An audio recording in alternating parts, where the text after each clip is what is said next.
The eyes of the sporting world focus on Melbourne, Australia for the first round of the 2001 Formula One World Championship.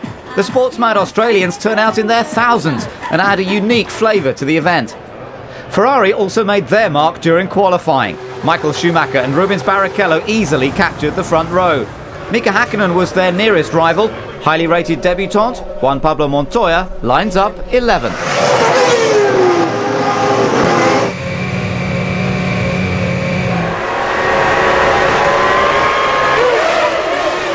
Michael Schumacher is away well. Barrichello falters and Frentzen pounces on the run-up to the tight first corner. Montoya is up to 6th, but mistimed braking puts paid to a great start. He's quickly back on track, almost at Panis' expense. Consolidation is not on this rookie's agenda, as Eddie Irvine discovers to his cost. A less than impressed Jackie Stewart looks on as the Jaguar number 1 rejoins right at the back.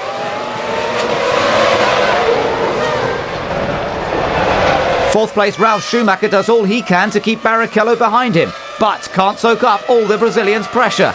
That makes him easy prey for Trulli and Coulthard. The Italian takes 5th, but the Scot has more ambitious plans. Like driving round both of them, fortune favours the brave, and the Scot is now 5th. Barrichello is desperate to make up for his tardy start and finds anything but sympathy from Frentzen. His boss looks on in disgust as the justifiably furious German drops all the way to 16th. There's a 4-car battle for 6th as Ralf Schumacher leads Villeneuve, Panis and Verstappen. The Canadian isn't close enough to make a move just yet. But the BAR does seem to have the measure of the Williams. A points position is almost within reach.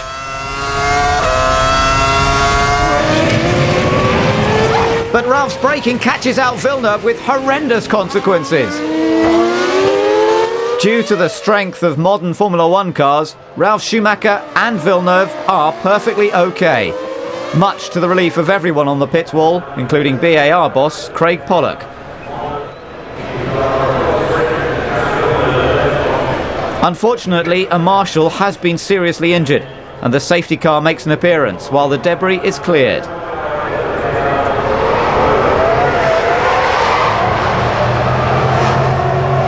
The question is, can anyone stay with Schumacher after the safety car pulls in?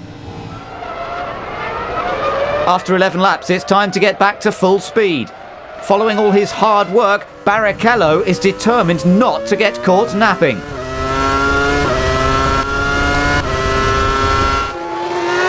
New Sauber signing Kimi Räikkönen is quick to attack and takes 10th place from Jenson Button. And just when Flavio Briatore thought things couldn't get any worse for Benetton, the Brit gets a 10-second stop-go penalty as his mechanics were on the grid within 15 seconds of the start. Hakkinen maintains a lonely vigil in 2nd, while Barrichello will soon have Coulthard for company. However, all thoughts of getting both silver arrows on the podium are quickly shattered. Ron Dennis wants answers, and it's the McLaren's front suspension that was at fault. Jarno Trulli is unintentionally in cruise control. Panis takes 4th, while Eddie Jordan prepares for the worst. A terminal problem is all but confirmed by the ease with which Nick Heidfeld Sauber takes 5th.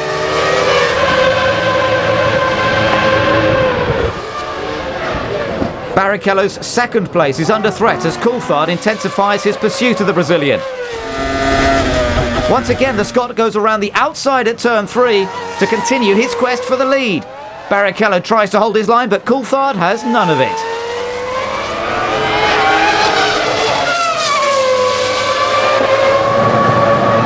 Ross Brawn turns his attention to his number 1 driver and race leader as Schumacher makes his only stop, handing the lead to Coulthard.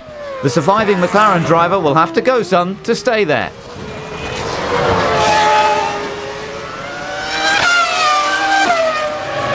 Further pit activity, but of a more depressing nature. Trulli's Honda engine is suffering from a terminal misfire. BMW are the next to suffer. Montoya had been on course for some points. Gerhard Berger ponders the loss of both Williams, while Montoya embarks on the disheartening trudge back to the pit lane.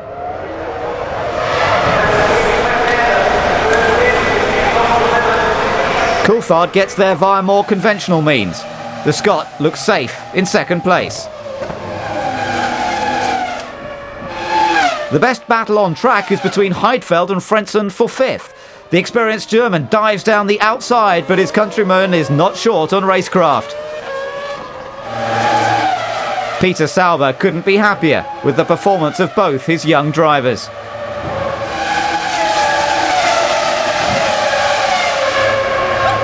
At the sharp end of the action, the Ferrari crew break ranks as their number one driver is about to get their season off to a flying start.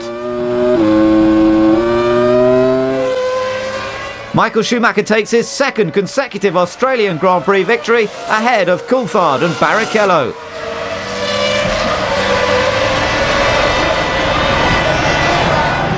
Fourth placed Olivier Panis is under investigation by the stewards for overtaking under yellow flags, which could jeopardise his position. The victory celebrations are well underway, but unbeknownst to the drivers and teams, track marshal Graham Beveridge suffered fatal injuries during the Ralf Schumacher Villeneuve accident. Unfortunately, we've just been told that the marshal did die, and obviously we're all shocked about this, and we have to look at what is possible from our side, what kind of support we can give, but certainly everybody is very much down for this situation. The overriding story of the race is, as Michael's just mentioned, the fatality of the marshal, and I think on behalf of all the drivers, our thoughts go to him and to his family.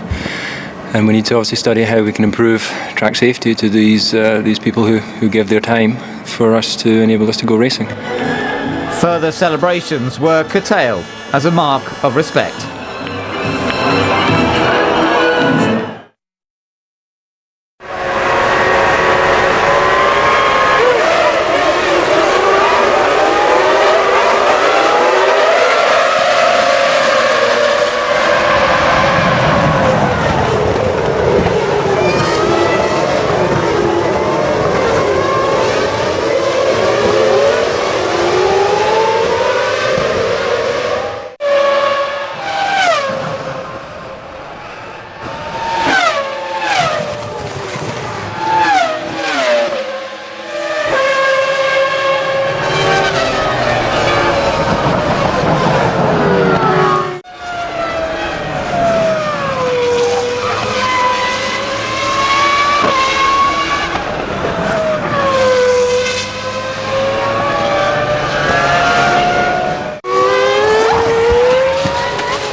we still have the same problem during all weekend with brakes. We are locking the rear wheels and doesn't have enough brake in the front. So that is a shame because we couldn't go slow during all weekend. Couldn't go fast during all weekend. And for the race, I did a good start. I passed, I think, 2 or 3 cars, but the engine started to cut and I lost power. Then everybody passed back and they stopped. Bad luck in Malaysia, see you there. Craig Pollock, we've just seen a huge accident involving Jacques Villeneuve, but miraculously he got out of the car. Well, exactly, it was miraculous. If you take a look at the accident, it wasn't funny. We don't want that to happen to anybody, but obviously where I'm concerned with Jacques, it means an awful lot. It looked like something happened with Ralph Sanchin, couldn't be avoided. We'll see, we'll know from Williams, but let's just hope he's okay. Thank you very much, Craig. Jacques, horrendous accident. Yeah, I'm okay. Any ideas what happened? Yeah, Ralph was in the middle of the track and I wasn't sure which way he would let me overtake him, on the inside or the outside. And when I finally went for the outside, that's when he hit the brakes and I had no time to move to the outside. Glad to see you all right, thanks. Ralph, very dramatic accident. I guess you saw most of it in your rearview mirrors. Yeah, well, I mean, at the end of the day, I just saw Jack coming up behind me, then felt him crashing into me. That was all. I mean, I just saw him flying away. Hope for myself that I didn't crash into something and climbed out of the car, looked after Jack. The only sad thing is that the marshal got hurt again.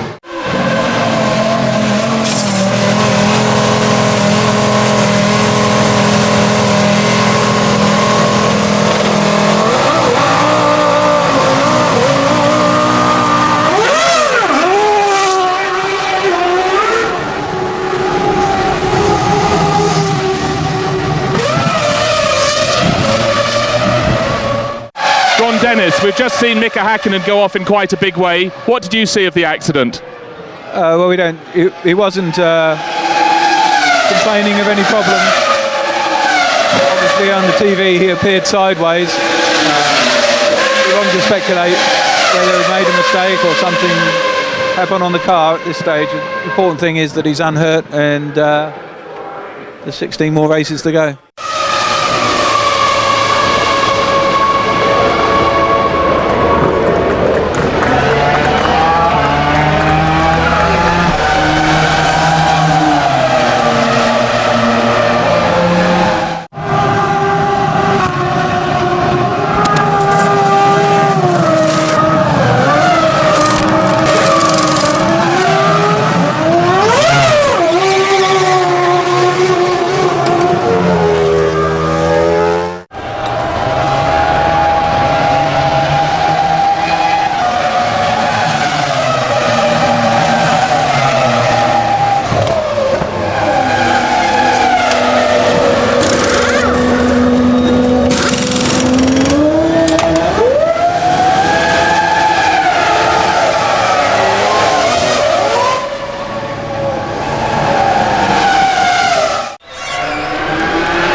Juan Pablo Montoya, you were going very well then, and then a lot of smoke and the engine.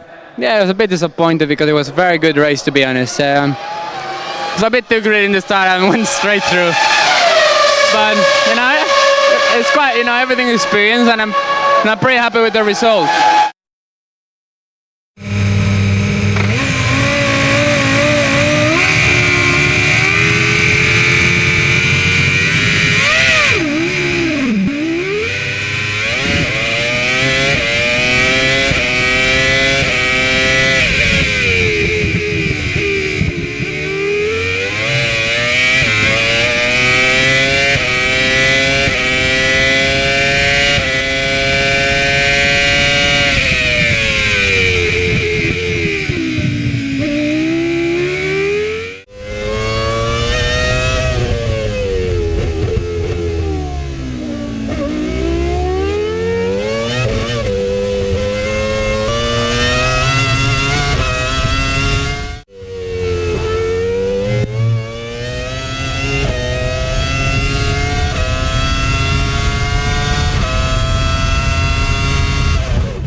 After the tragic events in Australia, the teams must now contend with the energy-sapping heat and humidity of the Malaysian Grand Prix. As expected, Michael Schumacher is on pole, but his brother almost rewrote the script. His front row aspirations were denied by Rubens Barrichello in the dying moments of qualifying.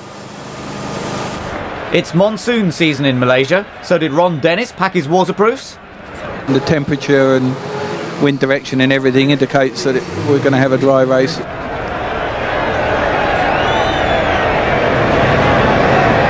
It's all set for the toughest race of the year, but we'll have to be patient thanks to an absent-minded Fisichella. Flavio Briatore can barely believe his eyes. Poor parking causes his Italian charge to be sent to the back of the grid.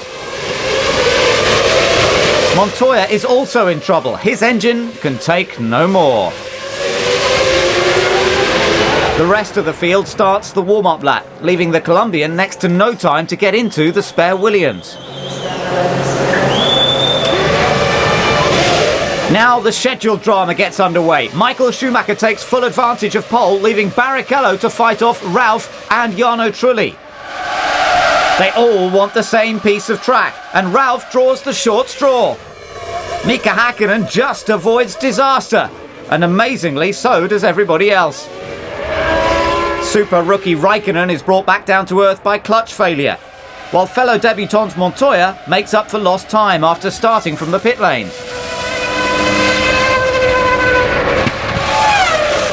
Michael Schumacher leads from Barrichello, Trulli, Coulthard, Frentzen, Verstappen and Jacques Villeneuve, while Jenson Button learns that you don't give that much room to Jean Alesi. Another Frenchman is out of luck. Panis is okay, but has jettisoned oil, as Minardi's Fernando Alonso quickly discovers.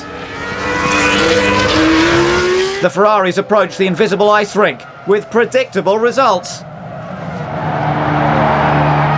Both Schumacher and Barrichello are lucky to avoid the barrier, but have all chances of a 1-2 finish slipped away?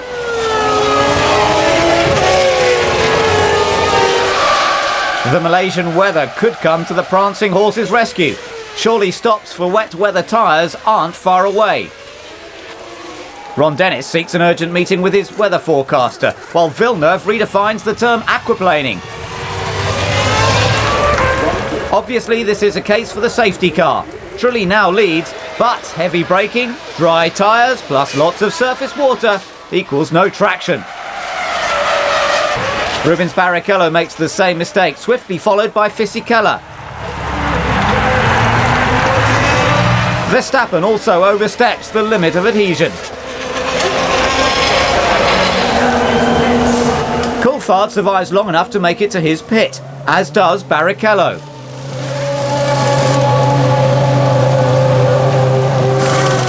McLaren put the Scot on full wets, whilst Ferrari gamble on intermediates. But a tyre mix-up loses Barrichello and Schumacher valuable time. What should have taken 8 seconds has taken 9 times that. The safety car spares Maranello's blushes. Hakkinen plays it safe, while his rival chooses the risky option.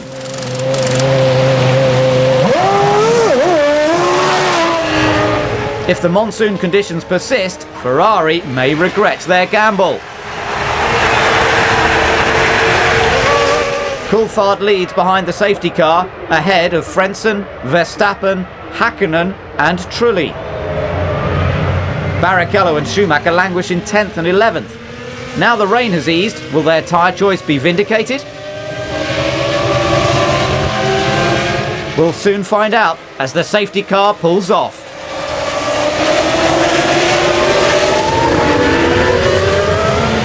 Almost immediately, the Ferraris fight back, disposing of Mazzacani in effortless fashion.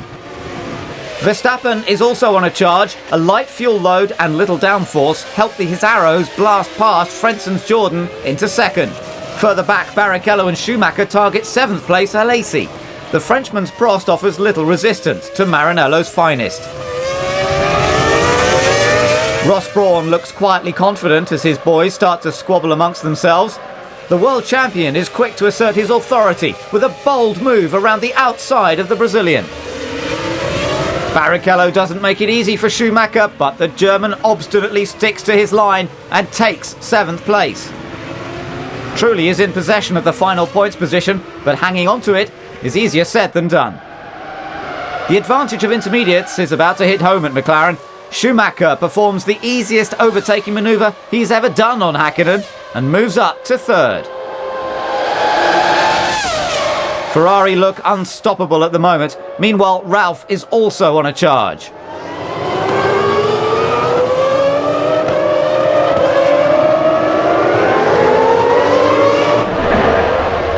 The arrow's lack of downforce can't halt Schumacher's attack. The German now zeroes in on the leader.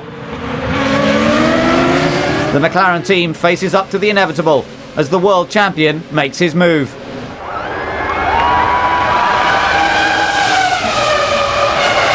Resistance is futile as Michael Schumacher powers into the lead.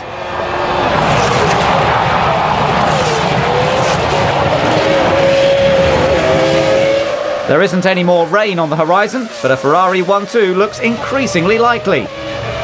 A traction advantage makes second place Barrichello's for the taking.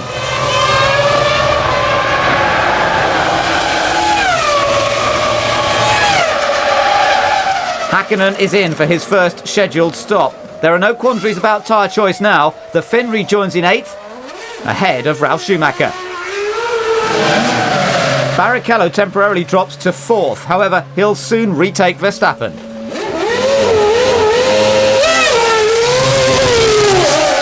Coulthard was up to 2nd, but will have to give chase to the Ferraris again.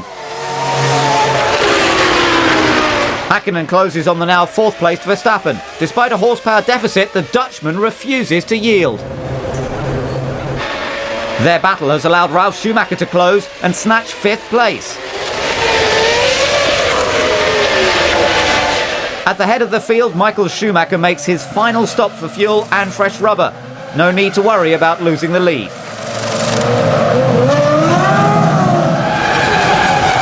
Plenty of concern for Minardi, however, as Tarso Marquez's car develops an allergic reaction to his right rear tyre. The battle for 4th place has intensified. Ralf Schumacher dives down the inside of Verstappen.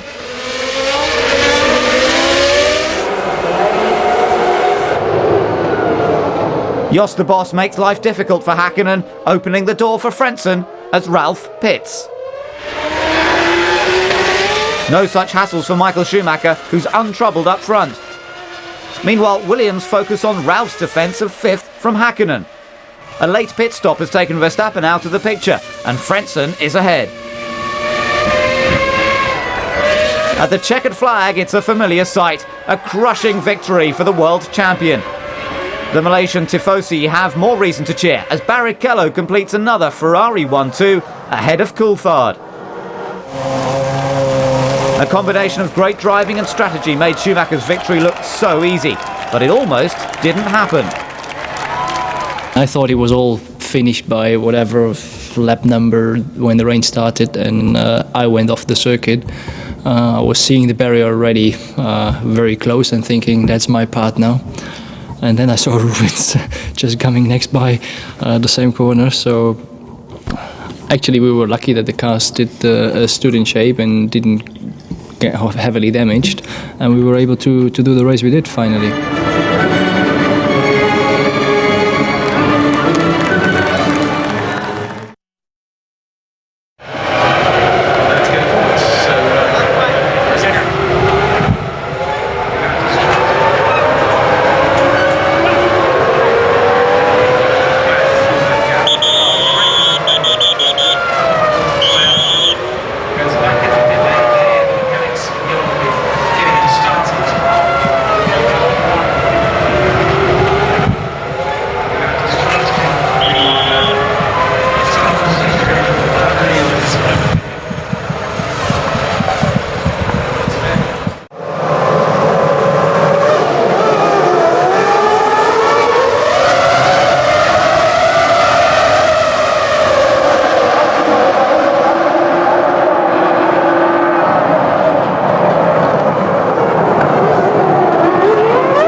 Now clouds seem to be gathering. Have you any news of forecast of rain? It was predicted this morning. No, our own radar shows that we have about 2,000 feet of cloud cover from about 4,000 feet up, and the temperature and wind direction and everything indicates that we're going to have a dry race. There's a possibility of some sprinkling, but I think very unlikely any sort of thunderstorms or anything. The circumstances, the conditions at the moment aren't conducive to a thunderstorm, so hopefully we'll have a complete dry race. I think it's better for everybody.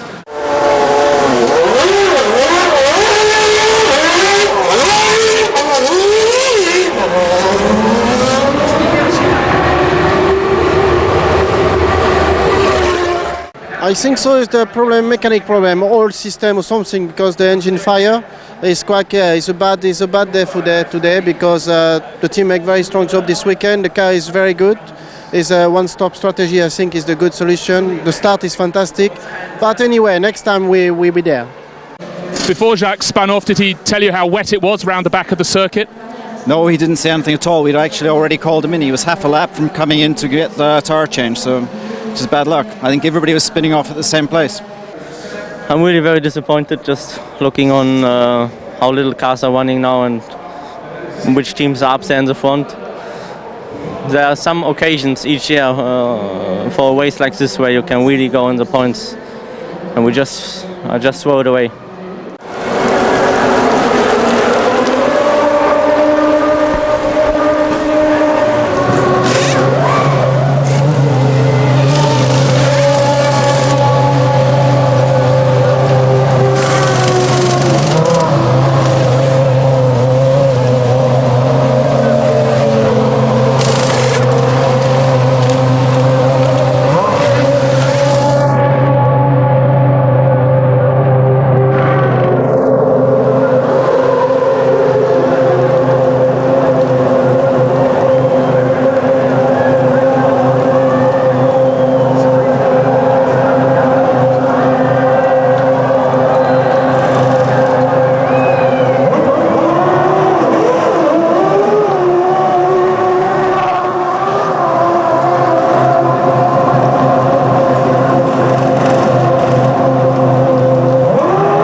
I'm very happy man today. Yes, it was a fantastic race. It didn't look like at the start, but I know we have a good car and a strong driver, so it shows up end of the day to a win, and it's fantastic.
The championship moves to South America for the Brazilian Grand Prix. The colourfully dressed fanatical fans produce an atmosphere like nowhere else. They had the privilege of witnessing Formula One history during qualifying, with the Schumachers posting the first ever family front row. Hakkinen lines up in third. Heartbreak for Barrichello, his Interlagos jinx returns on the installation lap. Fortunately, with Ross Brawn in charge, the spare is quickly readied, just in time to make the grid.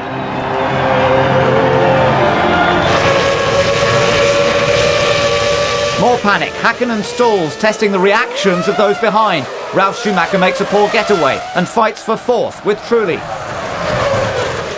Ron Dennis looks on in disgust as hydraulic failure causes Hakkinen to retire. The Finn's McLaren will take time to clear, so the safety car makes its third appearance in 3 races.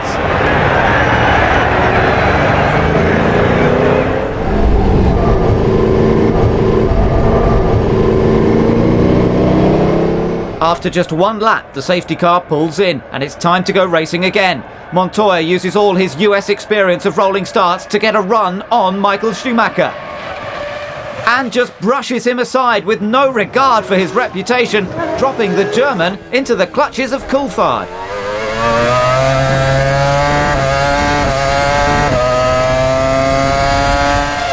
The new leader's teammate looks to take fourth from Trulli.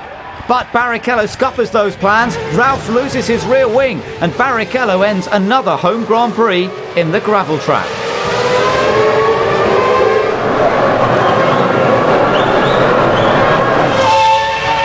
At the front, Montoya is doing a great job of soaking up all the pressure exerted by Schumacher.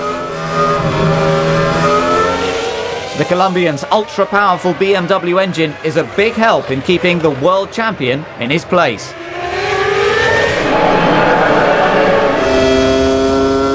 Schumacher makes his first of 2 stops. This strategy requires a clear lead to work, so it's advantage to the one-stopping Montoya.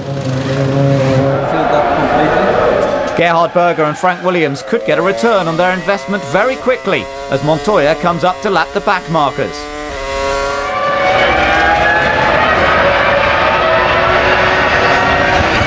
However, nothing is ever straightforward in Formula One. Verstappen makes a meal of his braking and changes the course of the race. A frustrating end to a great drive.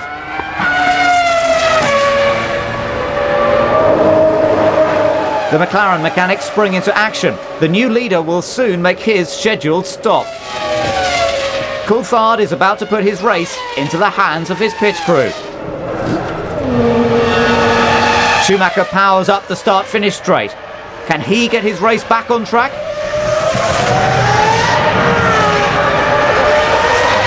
He'll have to redouble his efforts once again as Coulthard rejoins in the lead. Ferrari's saviour may well be the weather. Frentzen is one of the first in as the scramble for appropriate tyres begins.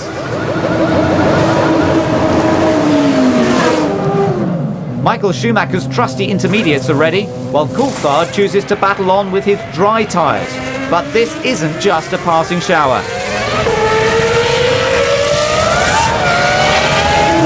The Scot admits defeat and takes on the right tools for the job, handing the lead to Schumacher. Can the Rainmaster leave them trailing in his wake again?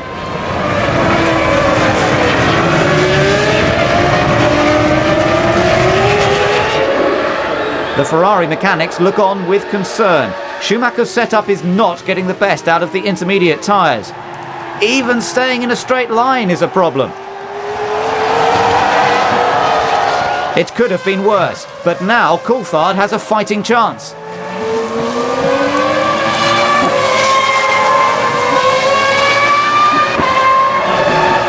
There's a feeling of anticipation in the McLaren garage as Coulthard lines up Schumacher. The Scot has the inside line and cleverly uses Tarso Marquez Minardi to take the lead. An inspired move.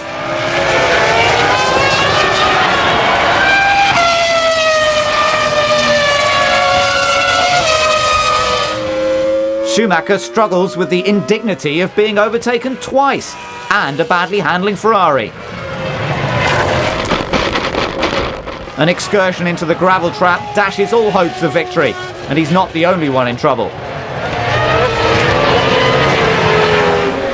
Jordan have also been caught out by the conditions. Jarno Trulli switched to full wet, allowing Nick Heidfeld to move up to 4th.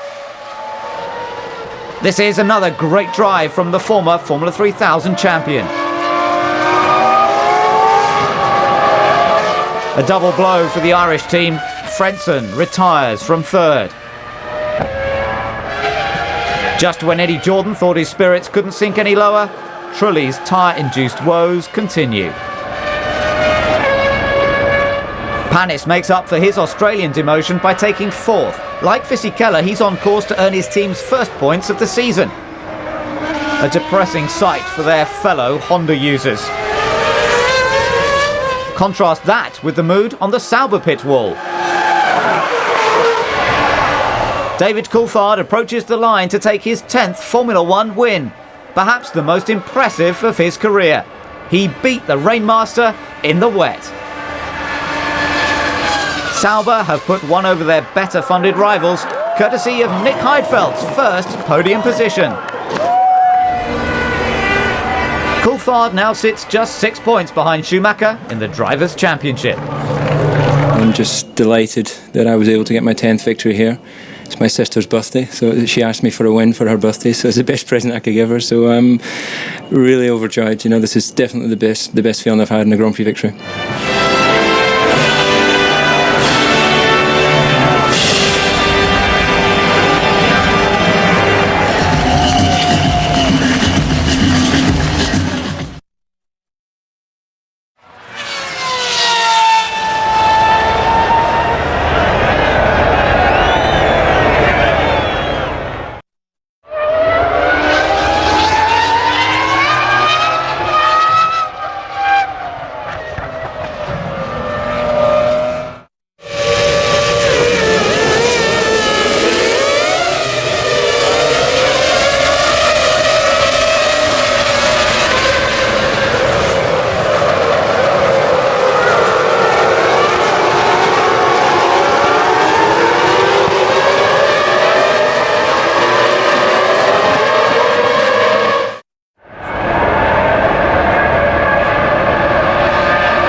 We've seen Rubens Barrichello stop on his outlap. What was the problem? Yeah, the engine problem. We don't know exactly what happened, if hydraulic or high pressure or the electronics problem, but in any case the engine stopped and then Rubens came back immediately. But we need to work a little bit in the T-car, while the T-car is for Michael and Rubens use a different setup in the car. But we have 3 minutes.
Norbert Haug, you look very excited a couple of laps ago. You enjoyed that move, David Coulthard taking the lead? Yeah, absolutely. That's great motor racing. I mean, he did a fantastic job. What I do not understand is the performance of Michael right now. I mean, how can he be 5 seconds quicker in Malaysia and now not? I mean, but let's wait and see. Now he's in the gravel.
The San Marino Grand Prix takes place at the Imola circuit, the spiritual home of Ferrari. Despite the best will of the Tifosi, the prancing horse barely broke into a gallop during qualifying. Ralf Schumacher kept his brother out of the top three in the dying seconds of the session. Similar last-gasp efforts ensured pole for Coulthard, with Hakkinen sealing an all-silver Arrow front row on Ferrari's doorstep. Hoping for a second row win, the Tifosi send positive vibes as the lights are about to go out. Coulthard gets bogged down, unlike Ralf Schumacher. He has the momentum, the best line, and now the lead. Trulli has left Michael Schumacher behind, and Hakkinen is also easily displaced. Can Ralf stay ahead and give Williams their first win for 4 years?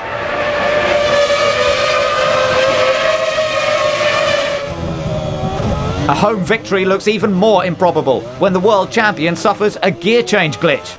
Montoya gets by the unlikely mobile chicane, as does Panis, leaving Schumacher in 7th. Even Ross Brawn is powerless to help Michael Schumacher fend off his teammate.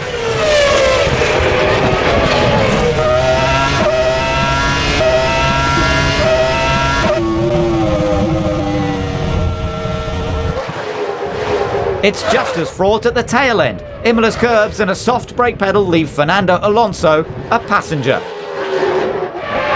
While the young Spaniard goes out, Michael Schumacher recovers. Panis is relieved of 7th at Rivazza.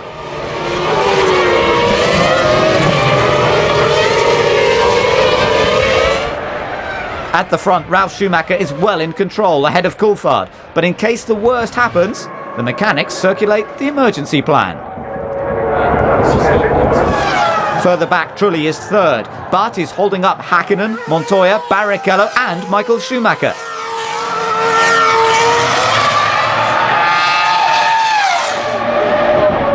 There's no need for detailed discussions on what's gone wrong with Schumacher's car. The German's rivals will be hoping that he hasn't used up a season's worth of bad luck in one race.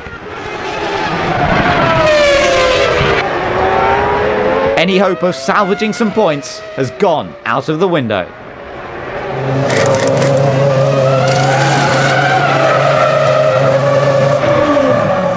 Trulli is on course for championship points. He was running in 3rd, but temporarily dropped to 8th. He's the first of the leaders to make their initial stop.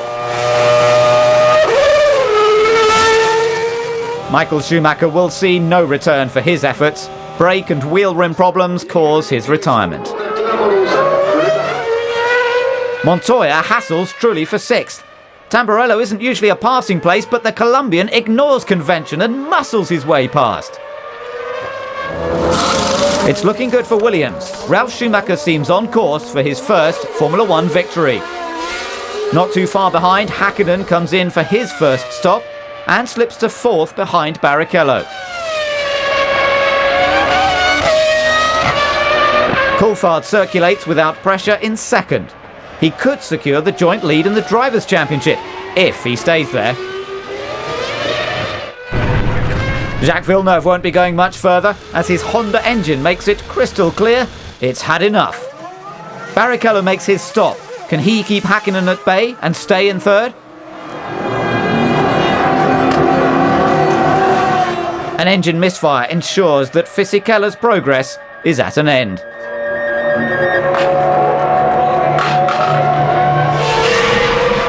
Some hot in-laps and lightning-quick pit work has given Barrichello 3rd place, ahead of Häkkinen and Montoya. Neither of them is a threat to Ralf Schumacher, who hasn't put a foot wrong since he took the lead at the start.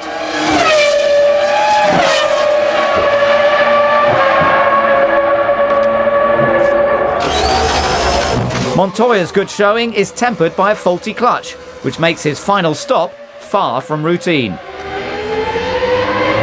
The rookie loses yet more places, giving the Williams management ample reason to end his race.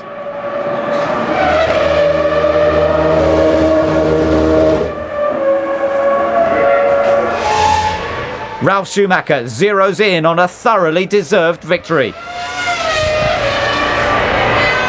Not only is it his first Grand Prix win, he also ends years of victory drought for Williams, BMW and Michelin.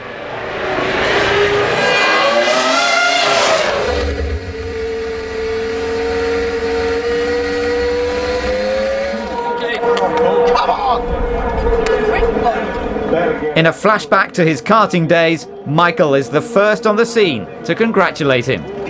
Ralf, you spent a lot of years watching your brother clock up over 40 Grand Prix wins, and now you've done it yourself. Talk us through the start. Last year you got on the grass at the start, this year the same again. Yeah, it was the same situation, but this year I was a bit further, and luckily David gave me the space. And yeah, I think it was a clean start. Beside that, from there on I was in front. I couldn't even believe it, to be honest. Then pull the gap out. Then after a few laps I thought he was going to go a bit quicker, so I had to push again because I had to watch after my brakes a bit. And from there on it was a pretty long race, I must say. I mean, it took ages, to be honest.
Now, you said yesterday after qualifying you were very confident with your Michelin tyres for the race.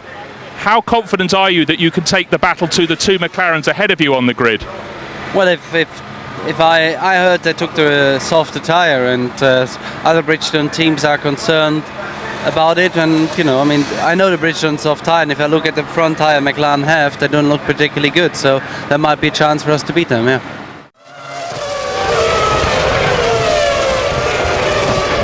The brakes have gone. No brakes in the last 2 laps, so nothing to do. Overtook me Mazzacane and Tarso Marquez, and after was very dangerous, and the final I crashed before entering in the pit lane to finish the race.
Ti abbraccia proprio calorosissima Ralf Schumacher che sta saltellando nella gioia di finale questo, ora che c'è stato un bilancio per quello che gara.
The Spanish Grand Prix heralds the return of wheel spin reducing traction control and other driver aids. International stars such as Michael Douglas and Catherine Zeta-Jones are here to see this milestone race in person. Patrick Kluivert mingles with Michael Schumacher, who takes his 4th pole of the season. He shares the front row with Mika Hakkinen, who discusses his chances with King Juan Carlos. Jacques Villeneuve lines up 7th. Launch Control's first victim is David Coulthard. 3rd on the grid will shortly become a frustrating last, if he can get going again. With their laptops primed, the technicians have precious little time to sort out the software malfunction. But under the watchful eye of their boss, the Scot gets a second chance. Another crucial test leaves Frenzen's Jordan wanting. Michael Schumacher stays in front of Hakkinen, while Barrichello lets himself down at the start again. Ralf Schumacher blasts past and truly also harries the Brazilian. But Barrichello doesn't let them get away with it. He reclaims 3rd, while it all gets a little too close for comfort in the midfield. Bernoldi breaks his front wing, as does a hasty Coulthard. Bad luck rarely restricts itself to a single hit, and now the Scot requires a trip to the pits. Michael Schumacher leads from Hakkinen and Barrichello, as a new nose cone is ready for Coulthard. The Scot faces his second start from last position. Eddie Jordan hasn't seen a lot of positive images on his monitor this season. Frentzen does his best to change that, but putting a wheel on the grass takes both him and new Jaguar signing Pedro de la Rosa out of the picture. A home race to forget for de la Rosa. Michael Schumacher is still in front, but can't relax for a second with Hakkinen so close. The lap times indicate to Patrick Head that Montoya is being held up. The Colombian could get past 5th place Trulli during the first round of stops.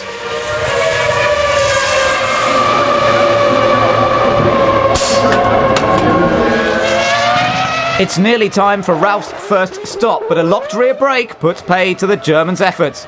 The Imola winner quickly comes back down to earth after throwing away 4th place.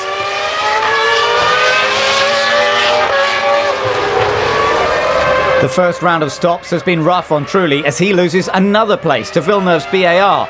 Montoya and the Canadian are on course for good results, but getting to the checkered flag has been a big problem for them this season.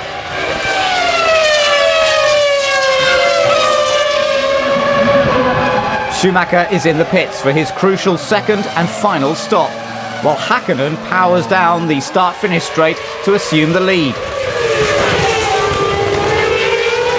All eyes focus on Hakkinen, and he hardly needs instructions on what to do now. The next few laps will be crucial to the outcome of this race.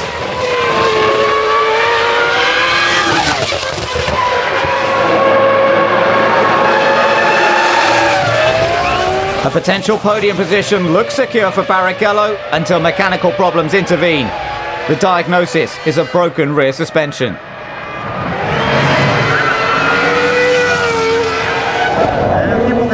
Hakkinen's race hangs in the balance. Can he win his first Grand Prix of the season at Schumacher's expense? A longer second stint and some blindingly quick in and out laps has earned Hakkinen the lead. His wife Erja leads the celebrations in the McLaren garage. Schumacher must feel like he's suffering from deja vu as another McLaren disappears into the distance. Fortunately for the German, it's just Coulthard unlapping himself.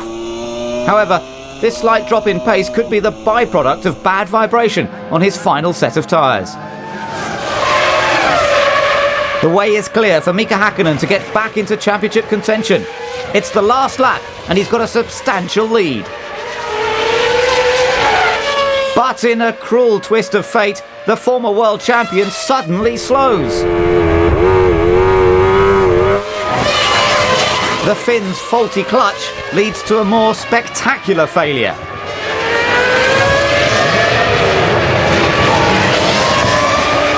Frustration doesn't even begin to describe how he and his wife are feeling at the moment.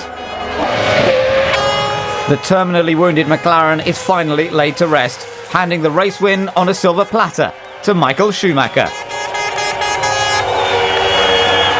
It's hardly the most well-deserved win he's ever scored, but 10 championship points are always gratefully received.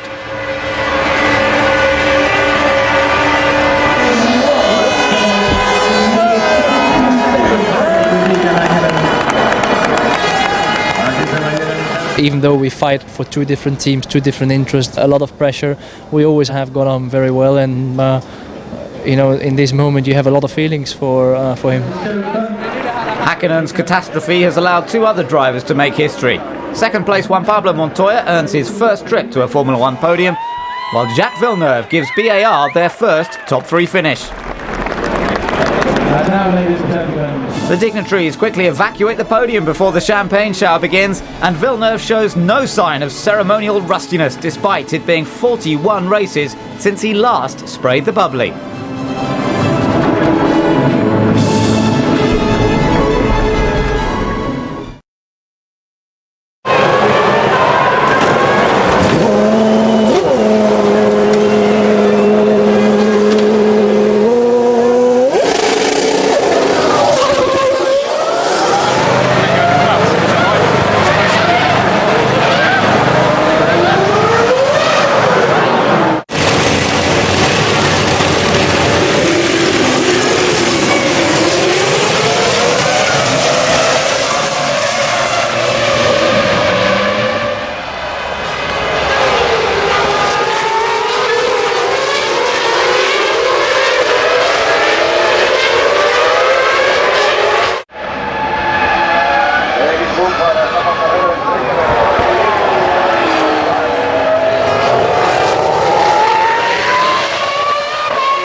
Ron Dennis, the first start of a new era. How do you feel it's going to go for the whole grid? Well, I don't think it's actually going to go well for the whole grid. As unfortunately, I hope it doesn't, nobody's problems cause a restart. But hopefully we've worked hard enough to eliminate our own problems. But I think it's a better way to go.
With an oil leak somewhere. Lots of battles. Do you enjoy it? No, because the battles were going the wrong way. People were pressurising me. I prefer it the other way around, but I don't think we could have done a better race for what we had. We just need to make the car quicker.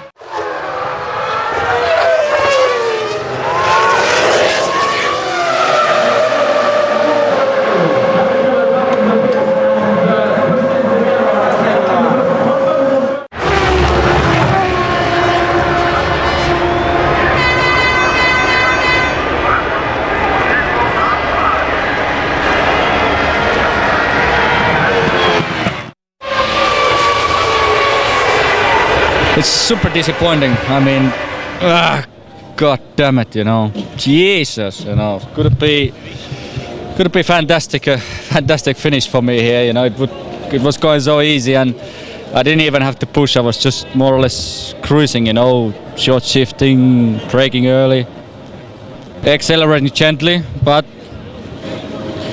it just didn't work out this time for me over here, you know.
The picturesque Styrian region is the home for the A1 Ring, the venue for the Austrian Grand Prix.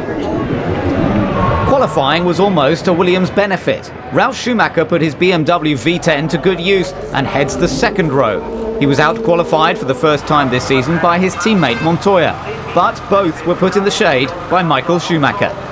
However, the new driver aids could undo all that hard work. It's a real cause for concern.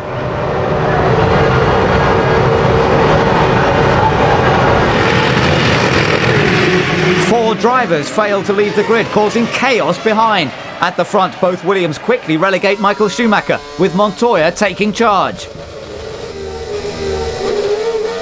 Coulthard and Barrichello battle for fourth, as gearbox failure sidelines Frentzen, and launch control is a little too efficient for Heidfeld, Trulli and Hakkinen. At the Remus curve, Barrichello has won the early skirmish for fourth, while the lightly fueled Verstappen takes 8th from Villeneuve. The Canadian's novel line gives 9th place to his teammate, Panis.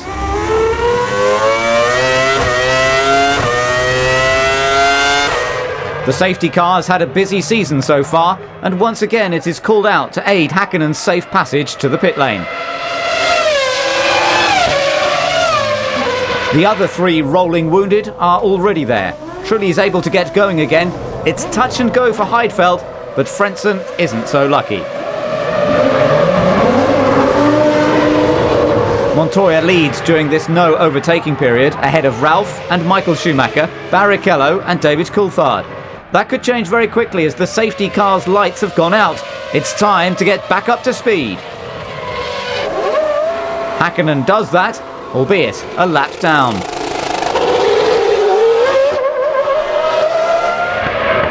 Verstappen's light fuel load has helped him up to 5th, past Coulthard. That and his overtaking prowess could be more than Barrichello can handle. Irvine has similar trouble with 10th placed Villeneuve, but a trip across the grass deals with the Ulsterman's immediate problem.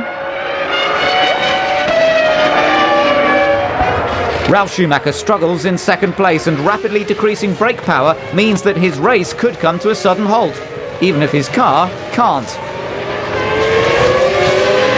Trulli will also have that sinking feeling very shortly. The Italian left the pit lane under a red light and has promptly been disqualified.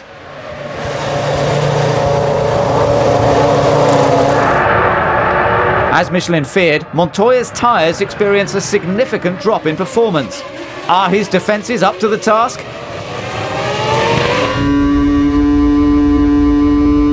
Schumacher tries the outside line at the Remus curve, but Montoya won't give up that easily, and both drivers pay for their stubbornness. Barrichello now leads from Verstappen, but the Dutchman needs to pit early due to his two-stop strategy. Can he fight back and give Arrows their first point of the season? Barrichello is pushing just as hard for his second Formula One win.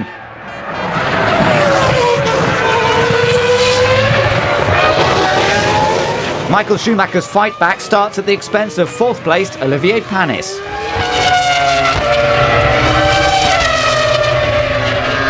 The world champion quickly lines up Kimi Raikkonen, who hardly keeps a tight grip on third position.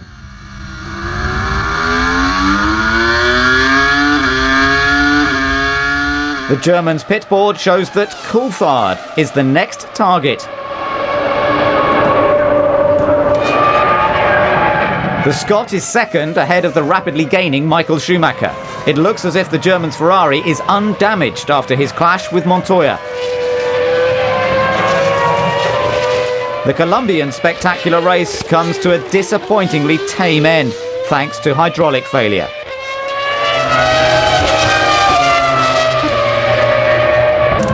Barrichello makes his sole stop. The Brazilian drops to second, handing the lead to Coulthard.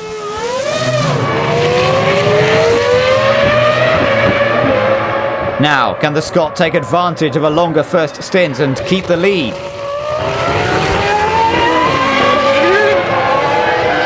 The possibility of points is difficult to resist for 7th placed Villeneuve, who breaks the pit lane speed limit.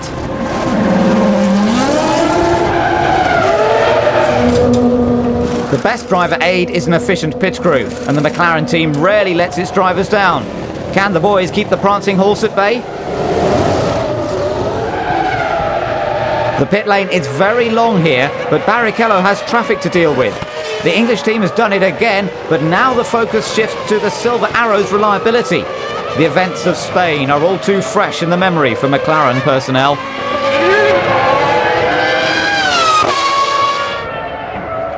Engine failure continues Button's miserable season so far. Michael Schumacher is giving away valuable championship points. The Ferrari hierarchy won't stand for this. Rubens, it's last lap. Let Michael pass for the championship. Let Michael pass for the championship, Rubens, please.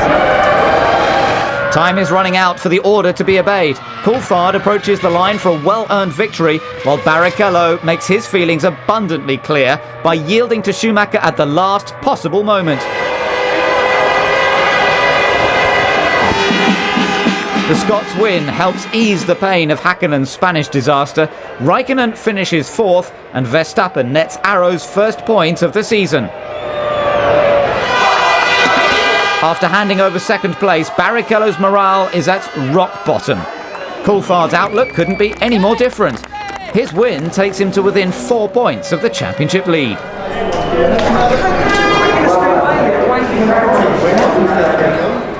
From where I was in the grid, obviously having qualified 7th, it was important to start heavy and just to have the options open depending on how the race went.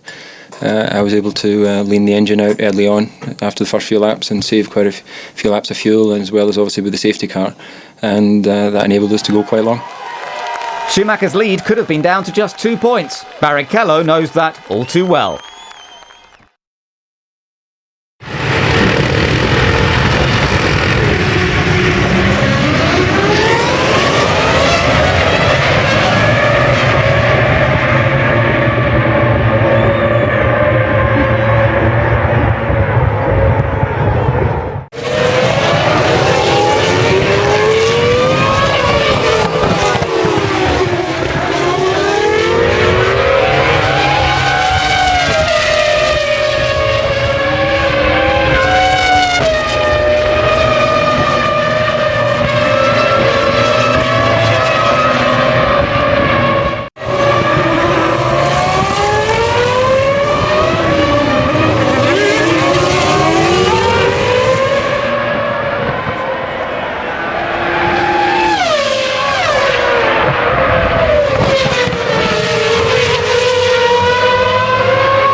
second place. It looked quite comfortable. Why are you in? Was it brake problems? Yeah, the brake pedal got longer and longer, so I had nearly no brake pressure left, and then I had to stop basically, that was all.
Va bene, io non dico niente.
Monte Carlo, the mecca for the rich and famous, provides the affluent backdrop for the Monaco Grand Prix.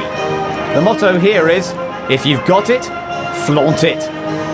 Naomi Campbell and P. Diddy are amongst the VIPs on hand, and as always, Prince Albert gives the royal seal of approval. David Coulthard qualified on pole ahead of championship leader Michael Schumacher and teammate Mika Häkkinen.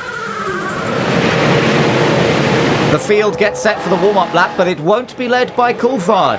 In a repeat of the Spanish Grand Prix, his launch control fails at a critical moment. Once again, Michael Schumacher profits from McLaren misfortune. The world champion takes full advantage of Coulthard's relegation to last and leads from Häkkinen and Barrichello. Ralf Schumacher takes fourth from Irvine, opening the door for his teammate. The Scot will have to be patient as there's very little room for manoeuvre at the Grand Hotel hairpin. As always, the Armco is there to punish the hasty, and Heidfeld is just another victim.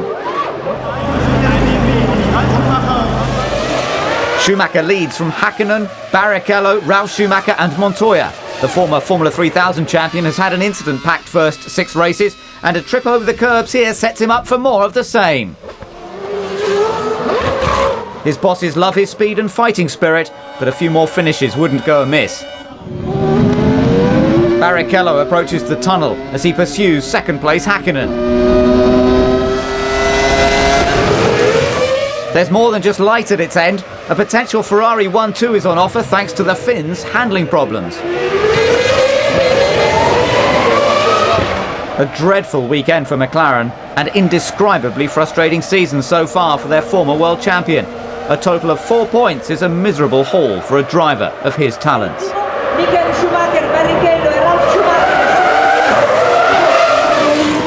There's no end in sight to McLaren's problems. Coulthard is stuck in 13th, behind Enrique Bernoldi's arrows.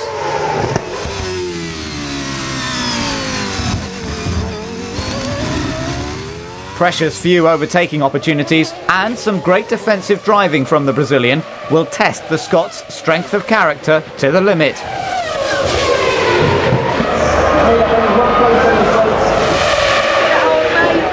Help for Coulthard's predicament could come from an unexpected source.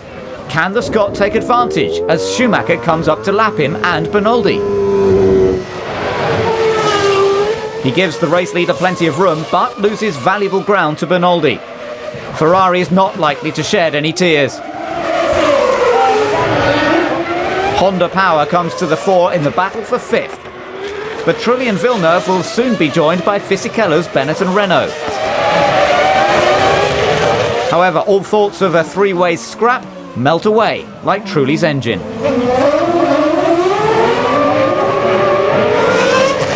Watching the pit wall monitor has been a stressful experience for Eddie Jordan this season.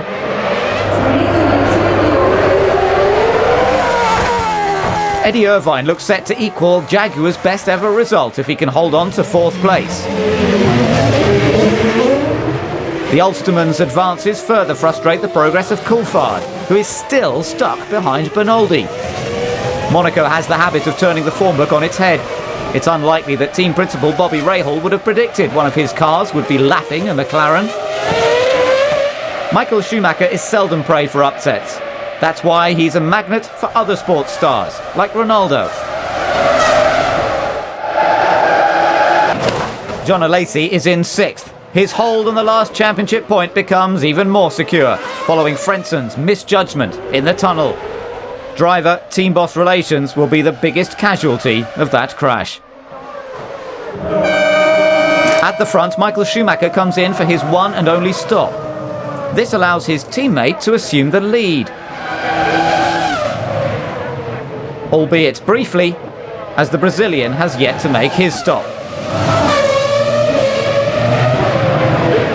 Electrical problems look like curtailing Ralf Schumacher's race, putting Irvine on the verge of Jaguar's best ever result. 6th place Coulthard is long free of Bernoldi after their pit stops and could salvage some points. That's beyond Ralf Schumacher, despite the best intentions of his pit crew. His retirement also promotes Villeneuve to 4th.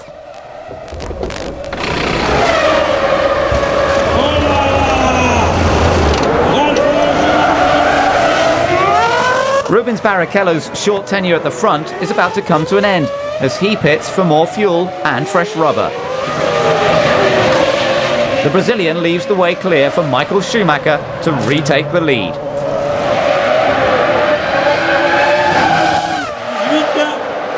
Alain Prost looks concerned. John Alesi's up to 5th, but a rear puncture puts the prospect of the team's first points of the season under threat.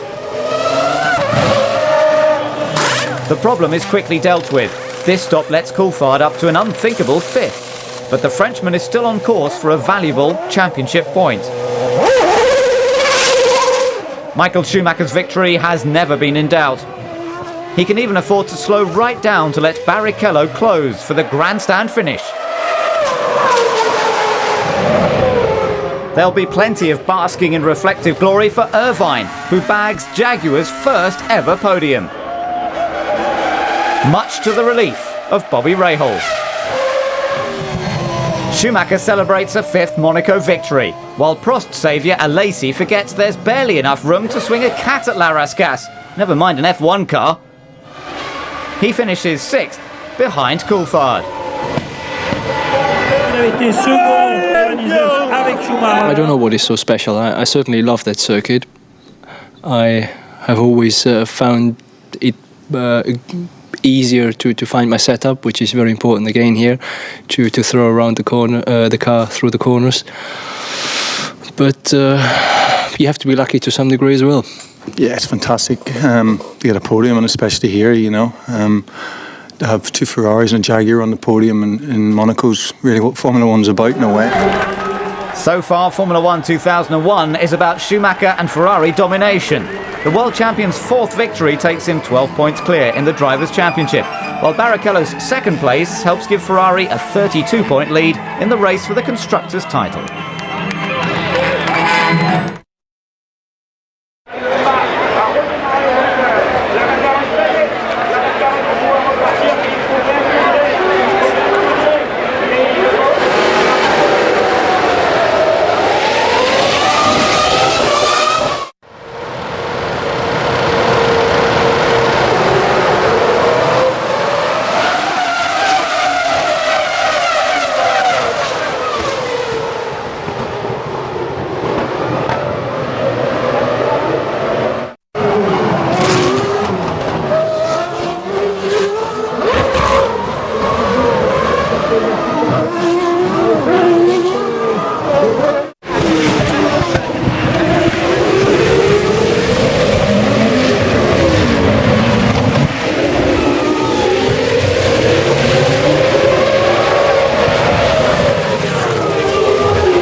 John Alesi, you've looked very good all weekend, a good qualifying. Points today?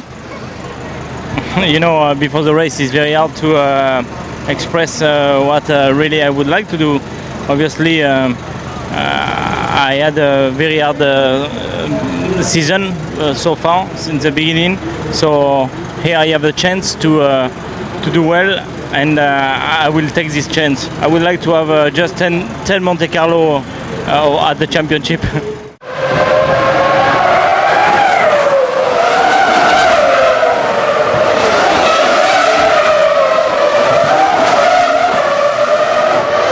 Mika Häkkinen, very bad luck. What happened there? Well, we don't have exactly 100% understanding yet what's going on, but I just lost the balance of the car completely, and the steering wheel wasn't straight, so I was a bit concerned.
obviously a fantastic race from 11th on the grid to finish 6th, Prost first points. How do you feel?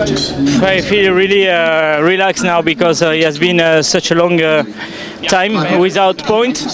Finally we have the point, even if we were not really lucky. I had to stop to change the tires because I had a puncture at 6 laps to go. Never mind, we have 1 point, is good.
The magnificent St. Lawrence River surrounds the Circuit de Gilles Villeneuve, the home of the Canadian Grand Prix. Celebrities such as Nicolas Cage, Naomi Campbell and Jim Carrey have all been attracted by top-class motorsport at Montreal. For the second time this season, Michael heads an all-Schumacher front row ahead of David Coulthard. Ricardo Zonta joins the grid in place of the injured Frentzen. The Schumachers start well with Coulthard tucking in behind ahead of Trulli and Barrichello. Hometown hero Villeneuve has a dreadful start as Coulthard settles in for a long race.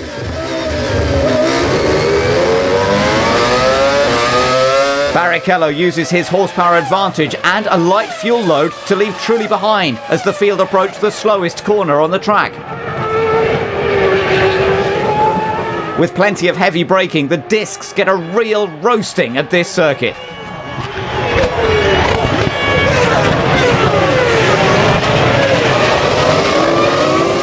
Villeneuve languishes well outside the top 10, but Fisichella and Bernoldi's collision helps remedy that situation. More stress for Benetton Supremo Briatore, as Button is now side by side with Bernoldi. Fisichella arrives on the scene with disastrous consequences. The Italian team's swan song season goes from bad to worse. The top four are breaking away while the midfield loses yet more members. The latest casualties are Irvine's Jaguar and Heidfeld's Sauber.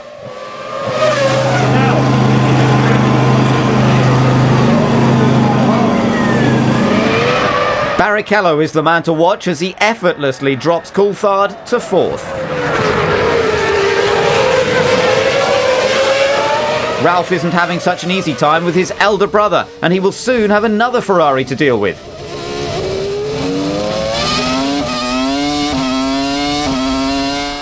Barrichello will put the Williams driver's defensive skills to the test.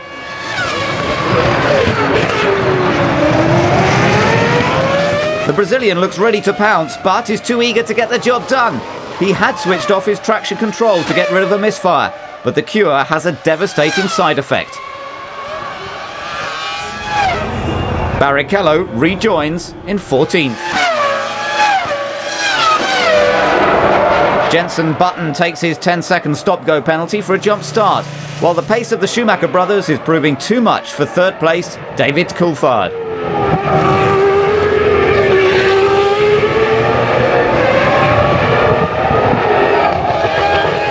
It's rapidly turning into a Schumacher lockout.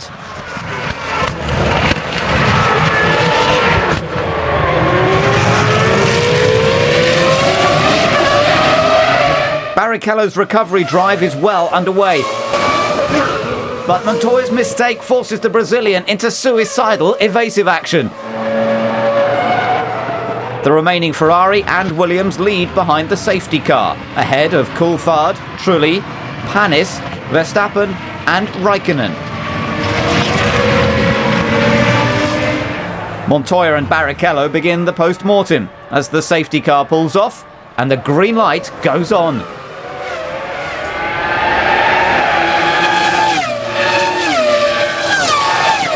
Michael Schumacher looks to have caught the rest napping, but the power of his brother's BMW engine could redress the balance very quickly. The Circuit de Gilles Villeneuve has never been kind to its native son, and a broken drive shaft causes his 5th retirement in 6 Canadian Grand Prix. At the front, the battle for the lead is well and truly on. For the first time this season, Michael is put under intense pressure by his brother.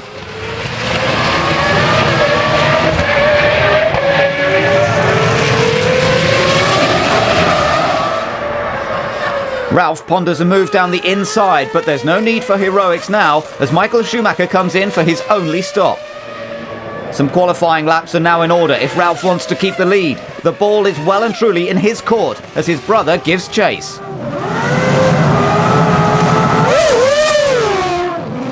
Panis' pursuit of a podium finish has been curtailed by brake problems.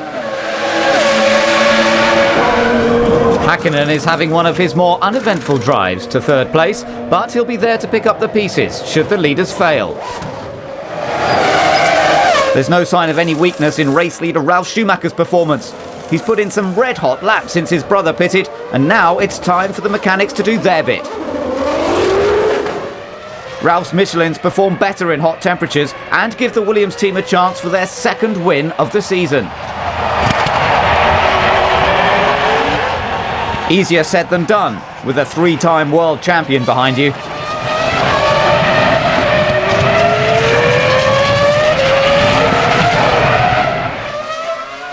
Coulthard has slipped to 4th behind Hakkinen, but that's hardly important now.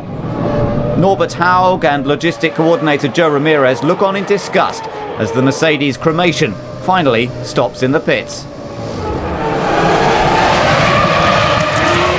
The sight of Trulli's Jordan slowing is a depressingly familiar one in 2001. Raikkonen easily takes 4th, and it won't be too long before that pit board is redundant.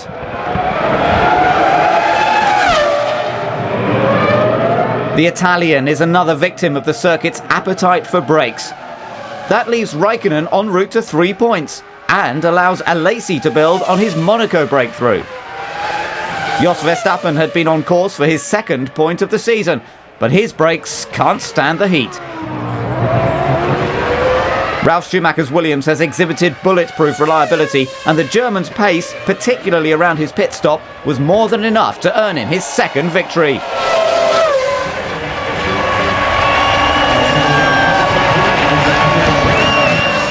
His brother won't be too disappointed with 2nd. He now leads the Drivers' Championship by 18 points from Coulthard.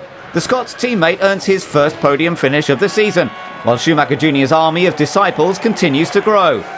There's more elation at Prost as Alesi earns them 2 more valuable championship points. Ralph's win even brings a smile to Frank Williams' face and a well-justified pat on the back for the team. It's Formula One's first sibling 1-2. It was a great racing today. The whole time the two of us were together, and I was always waiting for him to do a mistake. Obviously he didn't. So I knew that, I tried it a couple of times at the end of a straight, but I knew that was difficult. So I waited for the pit strategy, which I thought that we were going longer anyway, and it worked out that way. Ralph experiences that unique champagne down the overalls feeling, while Häkkinen stands on the podium for the first time since Japan 2000.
Obviously, we're not having a very good weekend. We've had severe brake problems, and obviously both cars seem to be out. What happened with Jack's car, I don't know, but it's just a culmination of bad circumstances. It happens.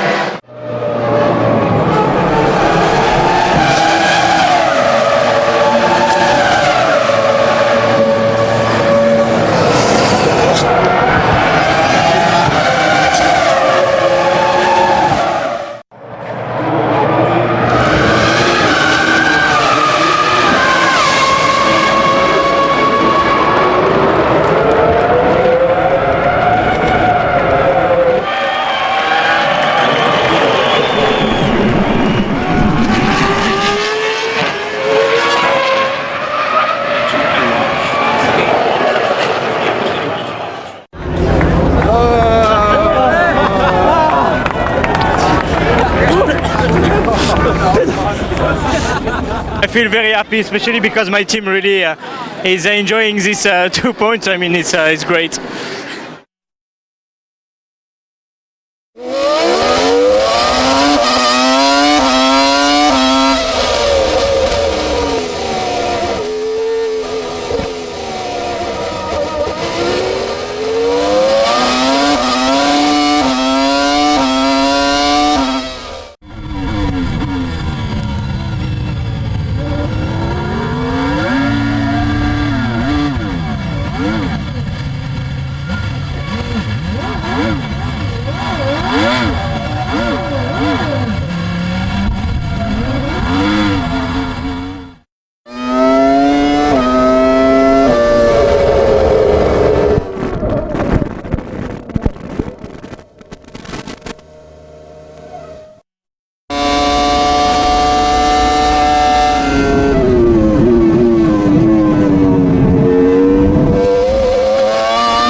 The European Grand Prix takes place at Germany's Nürburgring.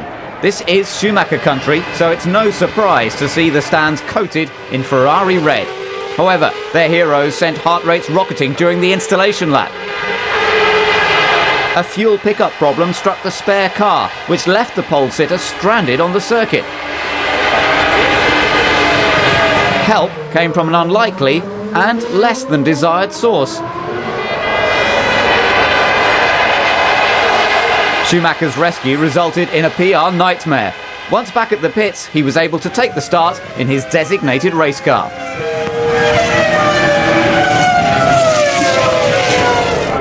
A somewhat calmer sellout crowd focuses on the start, particularly the third all-Schumacher front row of the season.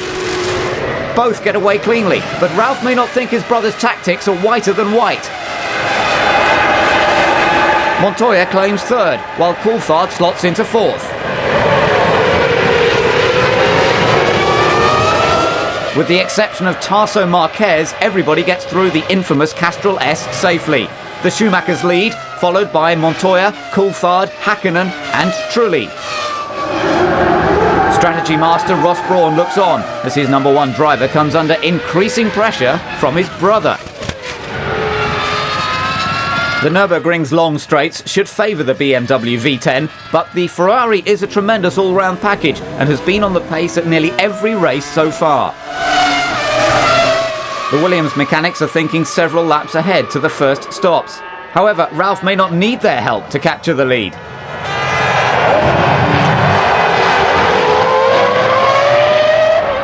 Gearbox and electrical problems end Grand Prix number 100 for Olivier Panis. Reliability is BAR's Achilles heel. Mirrors showing a dangerously close Williams are Michael's major concern, and Montoya will only add to those worries. It's time to put the pit crews to the ultimate test as the leaders are in for their first stops.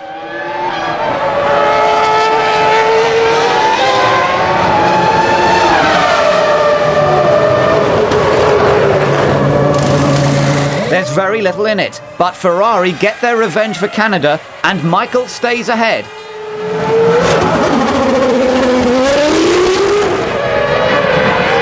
Ralf's pursuit of his brother could soon end as he puts a wheel over the pit exit line.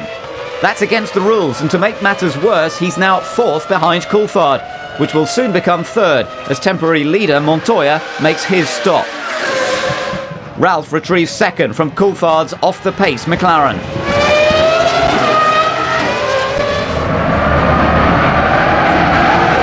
Ralph races on under a cloud, while Coulthard has another Williams to deal with. Over the last two races, Montoya's driving has been erratic to say the least, and the Scot will be all too aware of that now. The Colombian uses his power advantage to close up on Coulthard, but misses his braking point and loses all the momentum he had just built up. Ralf Schumacher's punishment for crossing the pit lane exit line is a 10-second stop-go penalty. He drops to fourth behind Coulthard, Montoya and Michael Schumacher.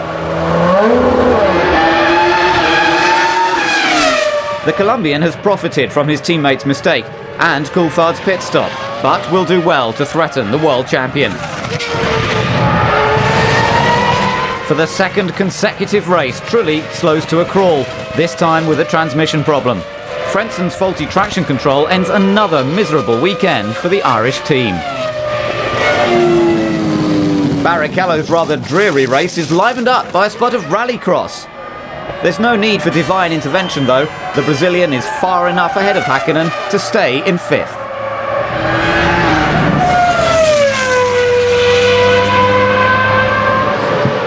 Barring miracles, Prost's run of point-scoring finishes will soon come to an end. Jean Alesi makes sure of that by spinning out of 11th place.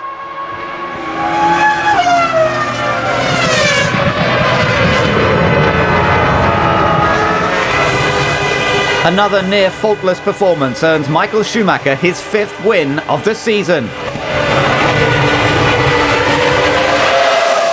Montoya earns second place after a controlled drive, ahead of Coulthard and Ralf Schumacher.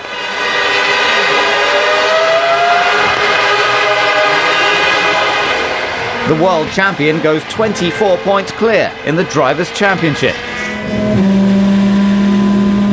We had a nice race again together, Ralf and myself, until the stop and go. So it was quite an entertaining weekend and tough weekend as well, because then in the end Jean Pablo was coming and pushing, and so in this respect we're very delighted to have finished where we are.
I don't know what happened, but they used the T car. Now he's in the race car. Maybe he like to test something, but the car stopped. But we don't know why.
My traction control just stopped working and came out of the blue. It just spun around, and after I stopped the race I saw that I had some problems on the rear tires. But anyway, I couldn't go any further than that.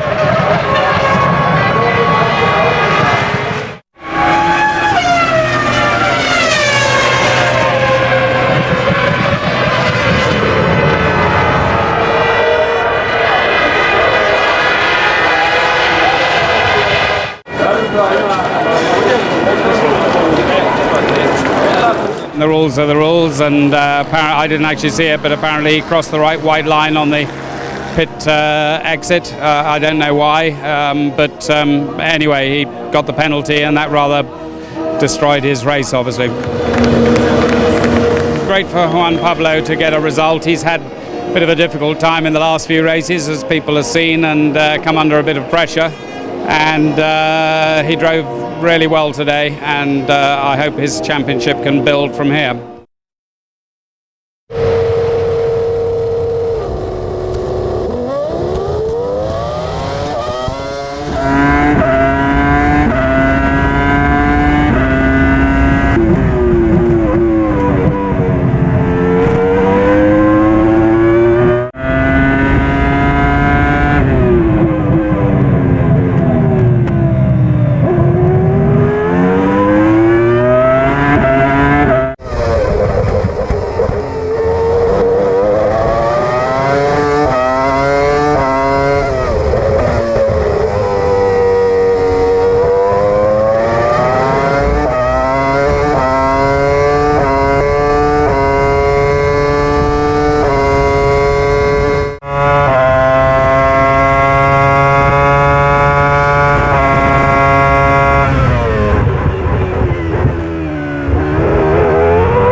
Round 10 sees the Formula One fraternity at Manicourt for the French Grand Prix.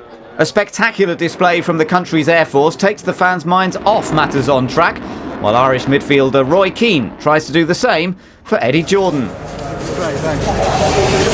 Qualifying saw Ralf Schumacher take his first Formula One pole position, ahead of his brother.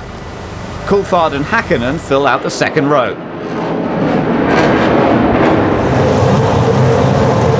Mika Hakkinen gets an attack of McLaren's start line maladies as for the fourth time this season, and McLaren fails to leave the grid. Gearbox failure ends the Finns' race before it even started. A 50% retirement rate scuppers his World Championship campaign.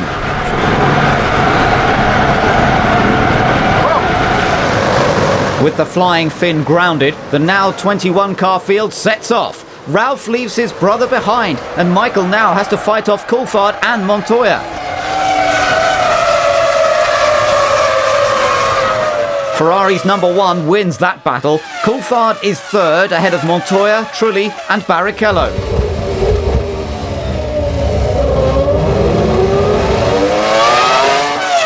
Villeneuve can't escape BAR's reliability problems. That first podium in Spain must seem a long time ago for Craig Pollard. Sauber have trouble locating Raikkonen, while their finished charge zeroes in on 7th placed Frentzen. Can the Rookie of the Year candidate earn his 4th point-scoring drive of the season? Irvine lines up 9th placed Olivier Panis. The Frenchman opens the door at the final turn and the Ulsterman goes through. Jaguar manager Niki Lauda knows it's way too early to celebrate yet though. Ralf Schumacher leads from Michael, but that will soon change as Ralf comes in for his first of 2 stops. How will Ferrari react? Ross Brawn is the man with the plan. Michael comes in for his first stop, the lap after his brother. They look to continue their mid-season dominance.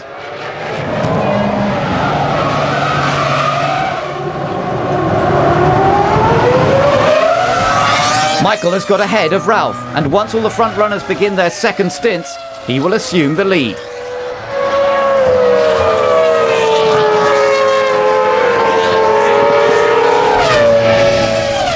Coulthard's chances of victory receive a hammer blow in the form of a 10-second stop-go penalty for speeding in the pit lane.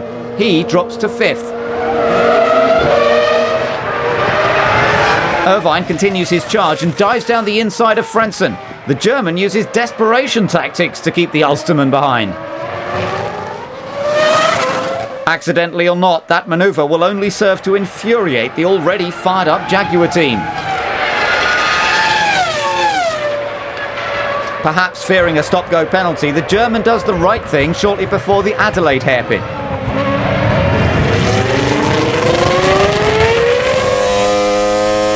A third podium finish is in Montoya's future, but the crystal ball didn't figure engine failure into the equation.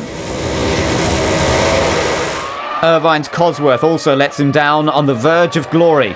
He was running 7th and a points finish looked on the cards, but as Montoya also knows, Formula 1 V10s rarely battle on through adversity.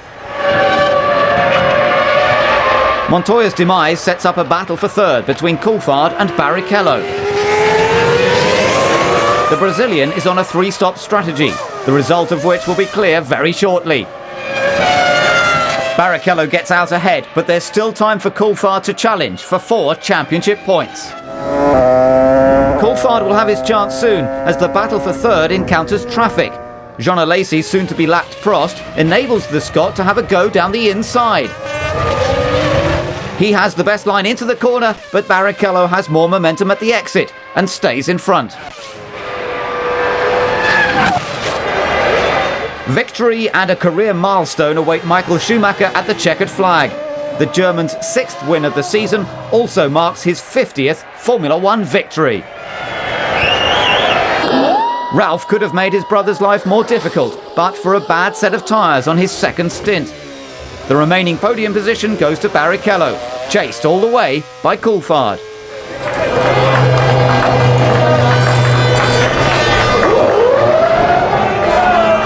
It's the perfect result, as you said before. In Canada we had 1-2 Ralf, myself, and now we have 1-2 myself and Ralf, and Rubens next to us. A bit unexpected, I guess, for Rubens, coming from where he came. We did a perfect race, so obviously for Ferrari a very good day.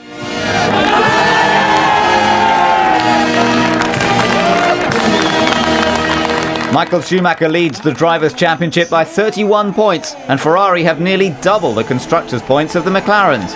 With all this hard work done only halfway through the season, Ralf recognises his brother needs time to cool off.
This morning in the warm-up we got to the point where we were quite pleased with the car.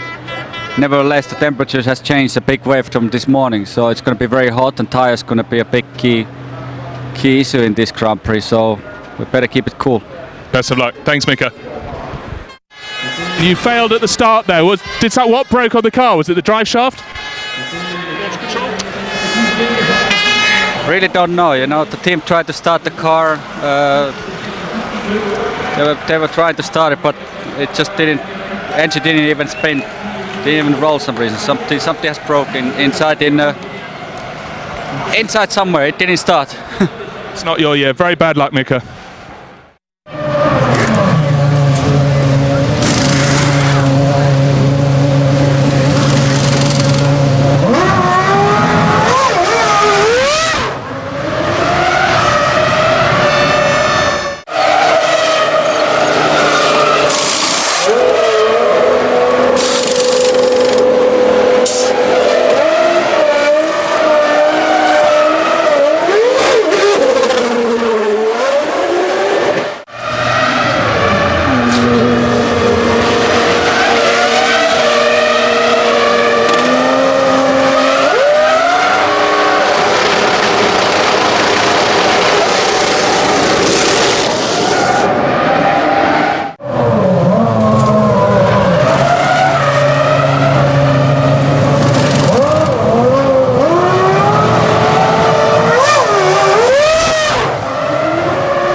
Rural Northamptonshire cradles the historic Silverstone circuit, the home of the British Grand Prix. An aerial display by the world-famous Red Arrows is just one of the pre-race highlights. This is just a fraction of the pomp and circumstance that accompanies this race. Formula One grandee Michael Schumacher is on pole. He leads a Bridgestone Benefit, followed by the McLarens of Mika Hakkinen and David Coulthard.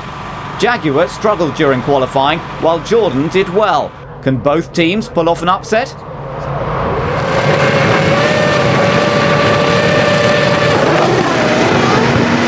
Michael Schumacher holds his advantage over Hakkinen, while Coulthard and Trulli squabble for third. The McLaren sneaks ahead, but Trulli won't be dealt with easily. The Italian pays a big price for his fighting spirit. He's joined in the gravel trap by Panis, who collided with teammate Villeneuve. Schumacher and Hakkinen make a break for it up front, ahead of Montoya, who was 8th on the grid. Heidfeld takes 7th from Frentzen, without dire consequences, while the remarkably unscathed Coulthard starts his fight back from last place. Ron Dennis shows no trace of emotion, but that'll soon change. Coulthard's McLaren initially hid the damage it suffered from the collision with Trulli, but it rears its ugly head at Priory and puts the championship further out of reach. Häkkinen raises the Silver Arrow's morale by putting Schumacher under tremendous pressure. The Finn harnesses the overwhelming power of the Mercedes V10 to take the lead from the surprisingly obliging world champion. The Flying Finn is back.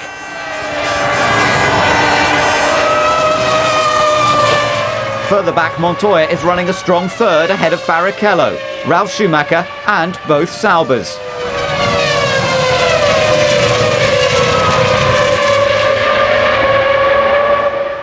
The cool temperatures of qualifying didn't suit Montoya's Michelins, but it's warmer now, and the Colombian is a legitimate threat to the front-runners.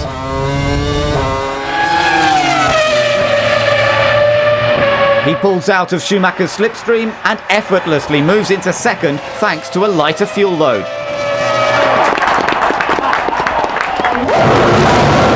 Häkkinen is in for his first stop, shortly after his compatriot Raikkonen. The senior Flying Finn loses the lead, but Montoya has yet to stop. Ralf Schumacher is fifth, just clear of the battling Heidfeld and Frentzen. Their fight gains greater significance as engine failure sidelines Schumacher.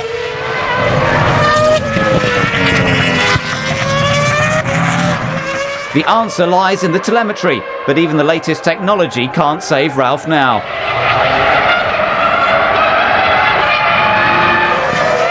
Michael Schumacher is in for his sole stop, while Häkkinen exits the pit lane after his second. Will he win at Silverstone for the first time? The leader's two-stop strategy has definitely worked for him. The same can't be said for Montoya, who's stuck behind the now second-place Barrichello. Schumacher exits behind the battling South Americans, but Barrichello and Montoya have yet to stop.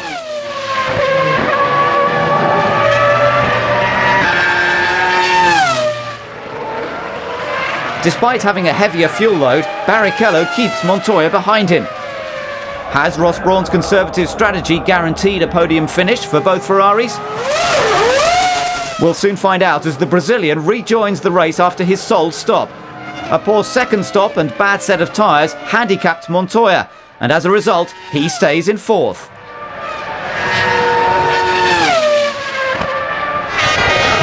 Häkkinen is on his last lap, but the race leader won't be taking anything for granted. The Spanish Grand Prix disaster will still be fresh in his mind. The Finn allows himself a celebratory wave and is now just meters away from the checkered flag.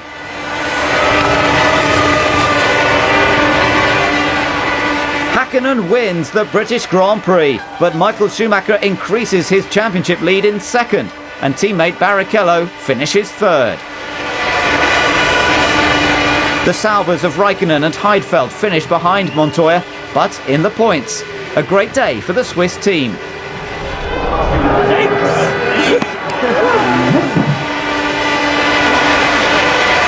Mika Häkkinen takes his first win of the season at round 11. It's been a long time coming, and is definitely one to savour for the team and his wife Erja.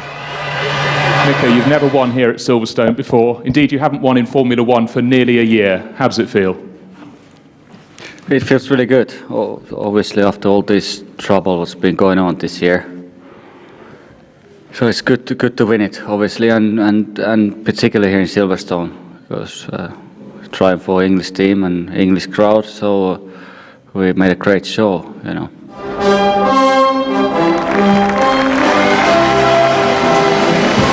The battle for the Drivers' Championship is temporarily forgotten as Formula One celebrates the return to form of one of its favourite sons.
Jarno Trulli, fourth in the grid, and the cars look very good on warm-up. You must be very confident for the race.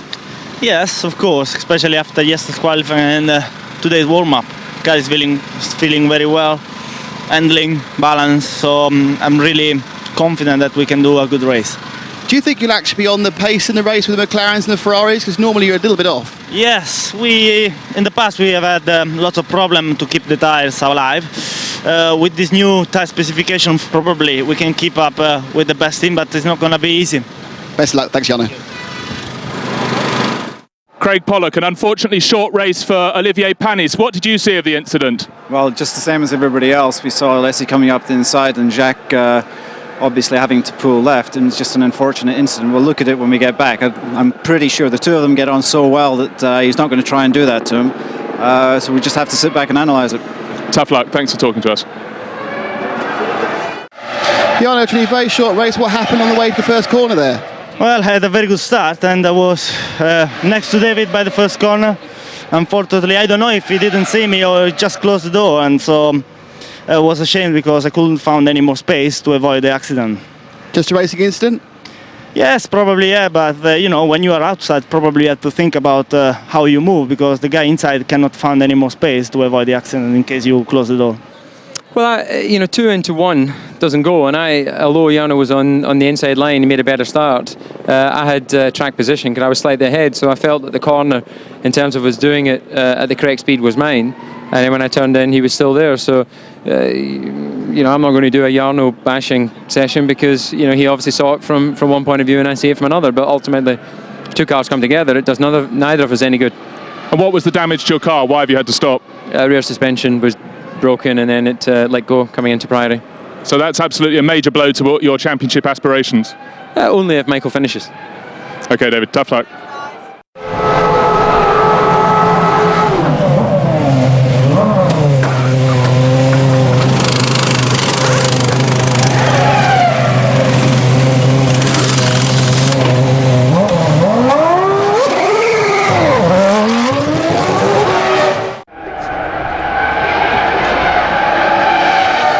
Ralph, what happened? Ralph has just run away. Ralph.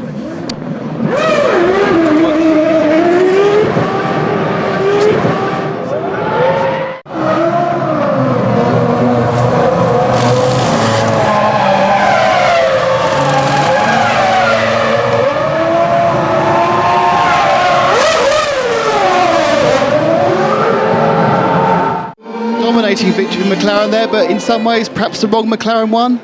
No, not at all. We're here first to win and second to win championships. We won the race. Championship is still open. It's harder, but it's not impossible, and we'll win more races this year.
The German Grand Prix at Hockenheim could be the race where Williams dominate. Mika Hakkinen had enough horsepower to be best of the rest after qualifying. Ralf Schumacher starts behind Juan Pablo Montoya, who scored his first Formula One pole position. while Alonso's challenge almost melted away on the grid. High expectations raise tensions in the Williams garage. Starting from the pit lane is a major achievement for Minardi. The pace setters make the most of the start, with Montoya leading Ralf Schumacher. Michael made a dreadful getaway. He's a potential and unavoidable hazard. Luciano Berti's Prost is a wreck, but at least it's still the right way up. Michael Schumacher's Ferrari also has terminal injuries. 2 damaged cars and plenty of wreckage leaves the ball firmly in the court of race director Charlie Whiting. The miraculously unscathed crash partners contemplate a very brief Grand Prix, but they'll get a second chance as the race has been stopped. The red flags put the spring back in Schumacher's step, and the spare Ferrari is almost ready. Those puncture-producing sections of carbon fibre have just about been cleared away, giving the world champion plenty of time to take 4th position on the grid. Prost have also done a great job to allow Berti to restart.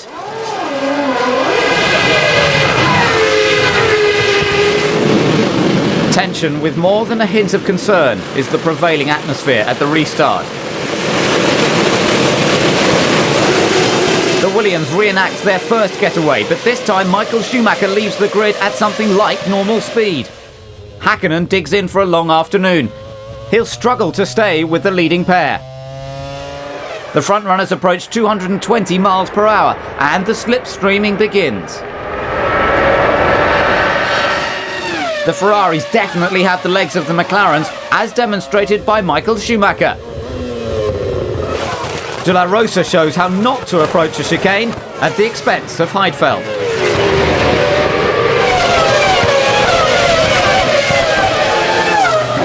King of the 2-stoppers, Rubens Barrichello is side by side with Coulthard.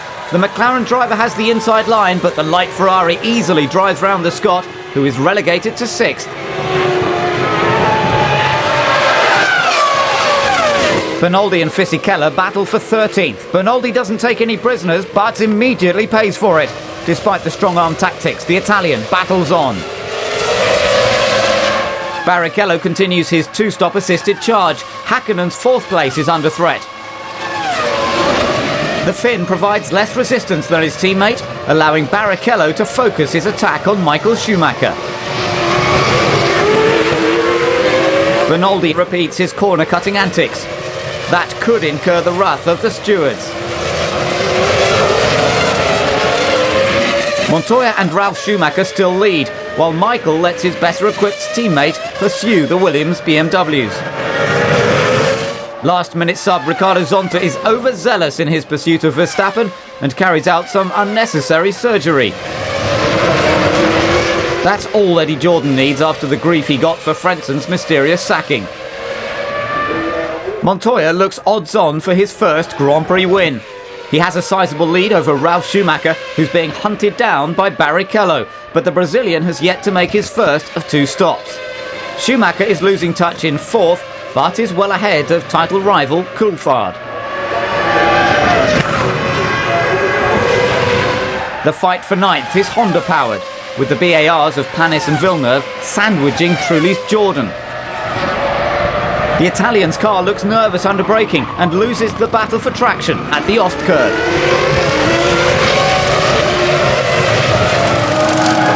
Barrichello is in for his first of 2 stops. Can the Ferrari number 2 maintain his pace and get back into contention in front of 5th placed Coulthard? The Scot moves ahead, but he'll have a hard time staying there. Especially if his Mercedes engine behaves like Häkkinen's. After his British Grand Prix success, normal service has been resumed. The Finn was running in 5th. Lack of horsepower affects Coulthard again. McLaren just can't live with Ferrari in this race, and Barrichello easily recaptures 4th. While the Brazilian carries on where he left off, his fellow South American is in big trouble. The fuel hose turns into a dripping tap and drops Montoya to 5th.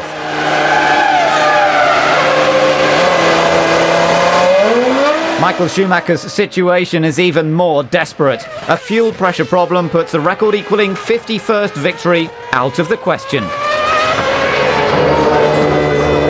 All this leaves the way clear for his brother to take his third victory of the season, providing Williams have got their fuel rig sorted. A smooth pit stop puts him on course for the sweetest victory of all, one on home soil. Engine failure ensures Montoya won't be troubling his teammate. Coulthard picks up the pieces to run third, while Ralf Schumacher looks secure in the lead. The German's Williams is surviving, despite Hockenheim's car-breaking reputation, unlike Coulthard's McLaren. A second Mercedes failure practically buries the Scots' championship hopes.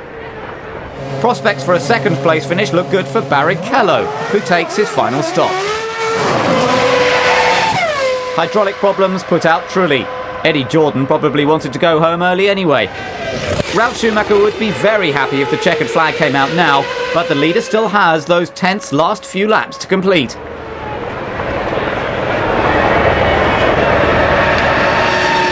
The Arrows drivers may be oblivious to the number of laps left as they tussle amongst themselves.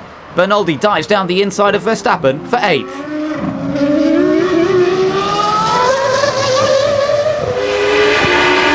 The German crowd swells with national pride as Ralf Schumacher rounds the final corner and wins his home Grand Prix.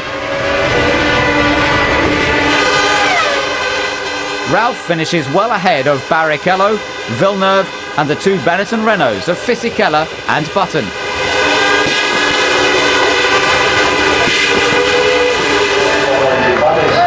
Montoya's retirement was a big help, but this was still a good performance by Ralf Schumacher. Villeneuve's third place earns Craig Pollock plenty of Japanese brownie points, while Barrichello boosts Ferrari's monster Constructors' Championship total. The Canadian racks up an unexpected second podium finish of the season. I've always had a bit of bad luck here. I've never really finished in a good position, and I mean, to be here today in a German package to win the race in Germany is a great feeling.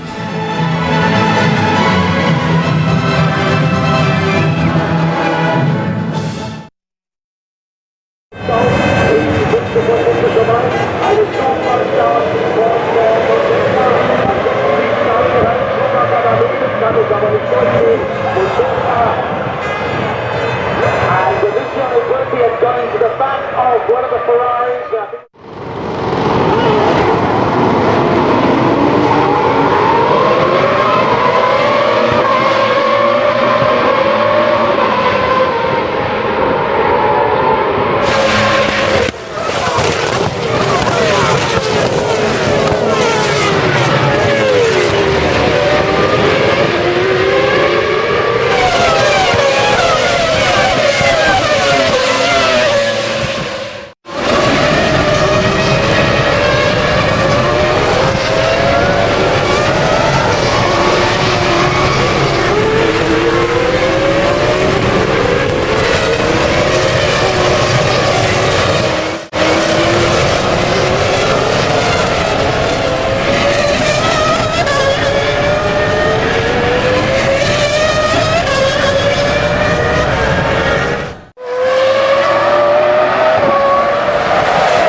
The Hungarian Grand Prix saw Nigel Mansell clinch the 1992 Drivers' Championship. Will it witness the coronation of a four-time champion in 2001? The crucial qualifying session saw Barrichello line up third behind Coulthard, who must beat pole sitter Michael Schumacher to keep alive his slim championship chances. A good start is a must here, and for Coulthard and Schumacher it's absolutely critical. The world champion gets one, but Coulthard is immediately challenged by Barrichello and drops to third. Disaster for the Scot. Catastrophe for Eddie Irvine, whose race lasts a matter of seconds. At the front, Michael Schumacher leads from Barrichello and Coulthard, while Montoya takes 8th place from Raikkonen. It's all going to plan for Ferrari as Coulthard is stuck in third and Ralph is fourth. His teammate struggles to keep Raikkonen ninth. Button is finding it hard to make any headway. A stop-go penalty for jumping the start makes sure of that. At least he gets a second chance, unlike Bertie, who has spun into retirement. Montoya has a setup problem, and just keeping the car on track is proving difficult. But he still has the wherewithal to stay 8th ahead of Raikkonen.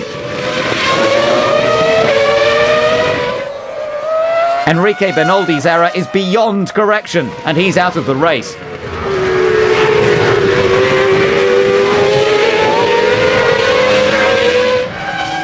The pit board makes enjoyable reading for Michael Schumacher, who's in a commanding lead. Barrichello's doing an excellent job of thwarting Coulthard's progress. Much to the chagrin of Ron Dennis and Adrian Newey.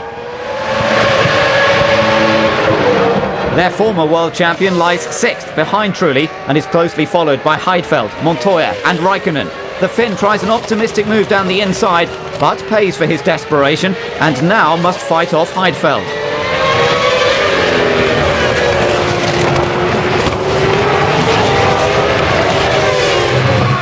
Coulthard has closed right up with Barrichello, but as in Monaco, overtaking is nigh on impossible at the Hungaroring. The race leader comes in for his first stop. Schumacher temporarily drops to 3rd behind Barrichello and Coulthard. Their stops will be crucial in deciding the Scots' championship fate.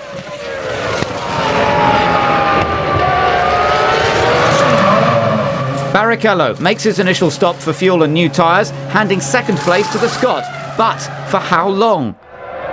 Raikkonen's possession of 6th could also be temporary, with more unforced errors like that.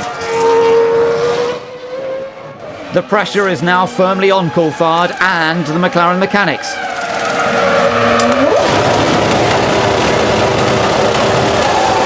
It looked to be a good stop, and it gets the job done. Finally, something for Ron Dennis to cheer about. At the front, Michael Schumacher comes up to lap Panis, while avoiding Jenson Button's stricken Benetton Renault. The young Brit's wretched season shows no sign of improving. Alonso spins out of 17th position, a rare mistake by the Rookie of the Year candidate. Another debutant is also having an off day. Montoya's incorrect setup is exposed as Schumacher effortlessly puts a lap on him. The Colombian is running in a far from trouble-free 7th. Further ahead, 5th placed Hakkinen can afford to acknowledge his thousands of Hungarian fans. Michael Schumacher leaves the pits following his 2nd stop. His mechanics have done their bit, and the German shows no sign of letting the side down, as the championship is tantalisingly close.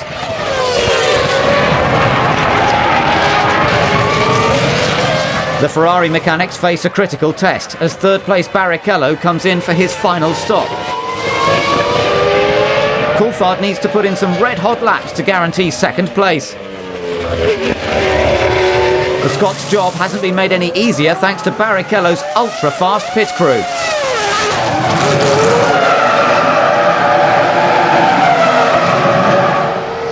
Montoya struggles to stay ahead of Panis, but once again an ill-handling Williams diverts him onto the scenic route. Fortunately, Coulthard has been free of such distractions on the run-up to his most critical pit stop of the season. It's a good one. However, Barrichello is dangerously close. There's fractions of a second in it, but that's enough for Barrichello to retake 2nd. Coulthard's relegation takes the pressure off Michael Schumacher, and the race leader can practically cruise to the line. Hydraulics failure ensures Trulli won't get that far. Panis BAR succumbs to electrical failure, while Hakkinen's race has livened up. The Finn puts Ralf Schumacher's defensive skills to the test as they battle for 4th position.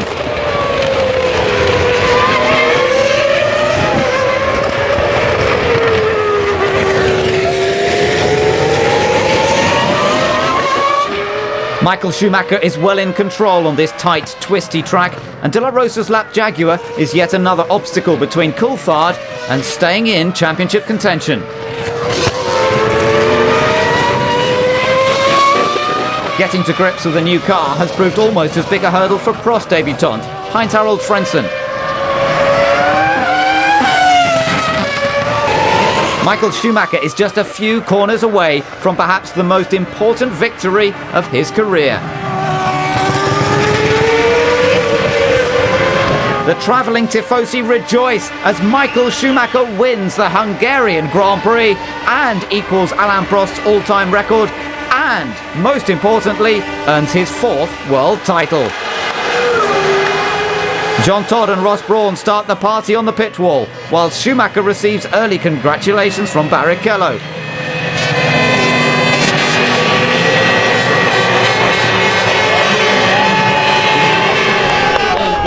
The Parc Fermé is overflowing with emotion as Schumacher receives the accolades he deserves.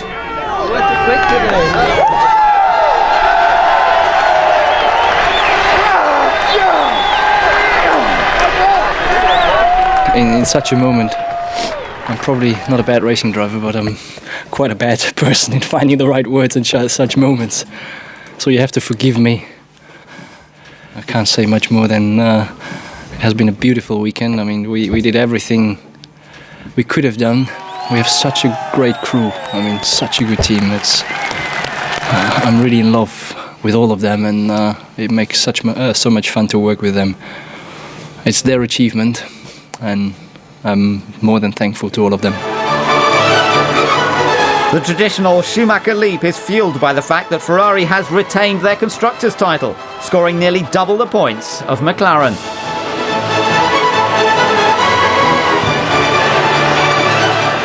Maranello's finest have crushed the opposition. Both championships have been wrapped up with 4 rounds to go.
Well, we weren't sure whether it was an exhaust problem or an engine problem, but apparently they're changing some of the electronics in the engine. We prefer to find out what the problem is here than find out during the next test. So get them out, find it, it'll save us some time.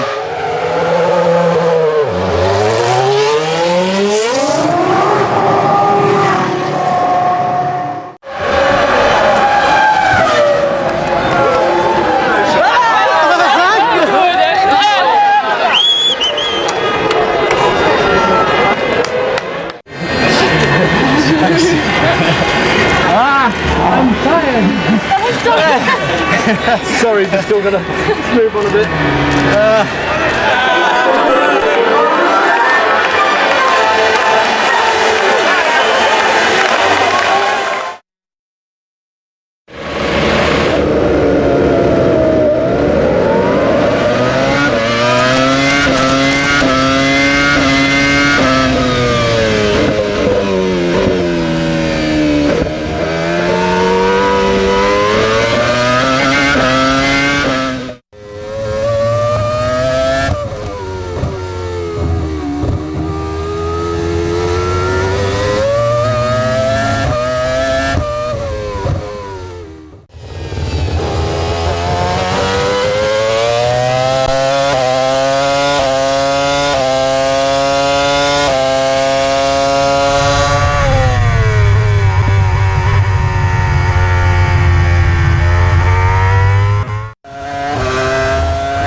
Round 14 sees the drivers tackle arguably the most formidable challenge on the calendar, Belgium's awesome Spa-Francorchamps circuit.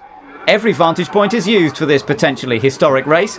Michael Schumacher could score a record-breaking 52nd Grand Prix win here. A wet-dry qualifying session saw the ubiquitous Montoya take his second pole of the season, ahead of his teammate Ralf Schumacher. Both could put the world champions' history-making aspirations on hold. The field is all set for the sprint down to La Source, except for Frentzen, whose stall throws away fourth position on the grid. A great shame for Alain Prost's cash-strapped team. Frentzen will be joined on the back row by soon-to-be ex-pole sitter Montoya, who has also stalled. Start take two sees Ralf Schumacher lead from his brother. Fisichella utilises Benetton's new traction control system to seize fourth behind Barrichello.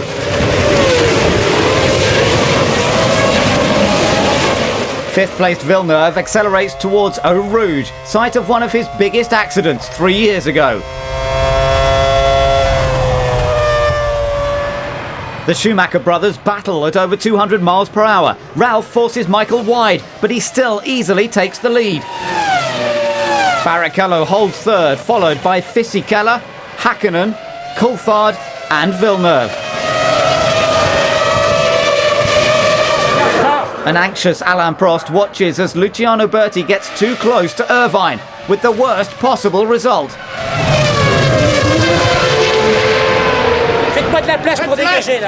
Irvine emerged unscathed and helps the marshals in the desperate scramble to get medical aid to the Brazilian. Sensibly, the race is stopped, while Berti is transferred to a local hospital.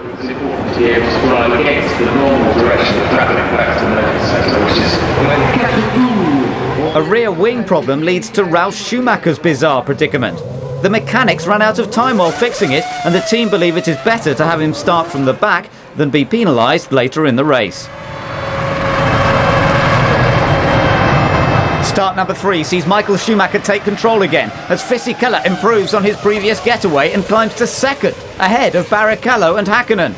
Montoya gets bumped wide by De La Rosa, and he won't let that go unpunished.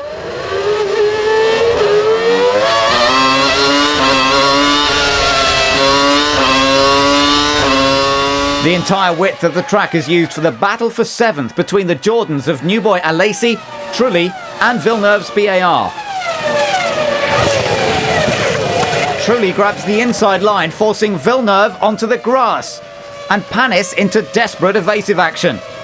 As a result, the Frenchman drops back to 11th. Montoya has made his way up to 12th, but his BMW engine ensures he doesn't get any further.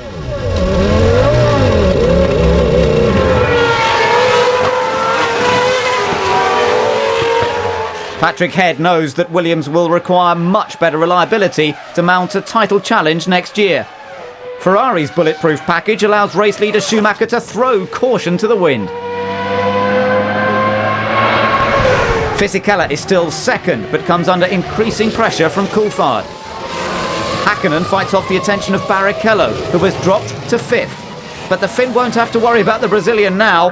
A pit stop beckons. Coulthard has moved up to 2nd after Fisichella's final stop. Can the Italian quickly redress the balance?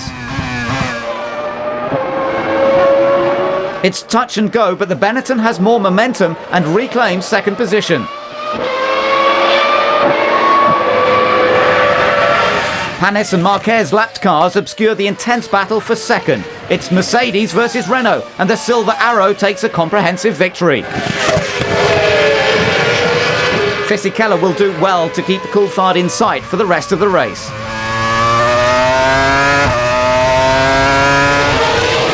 It's a 3-way fight for the last championship point between Alesi, the recovering Barrichello, and Ralf Schumacher.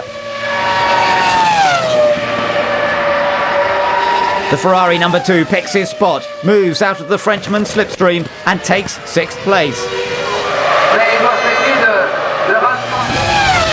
More frustration for Eddie Jordan as Trulli's Honda engine chooses the self-destruct option. He has borne the brunt of the team's technical problems. Trulli's demise promotes his teammate up to 6th. But Alesi's possession of the last point will be brief if Ralf Schumacher has anything to do about it.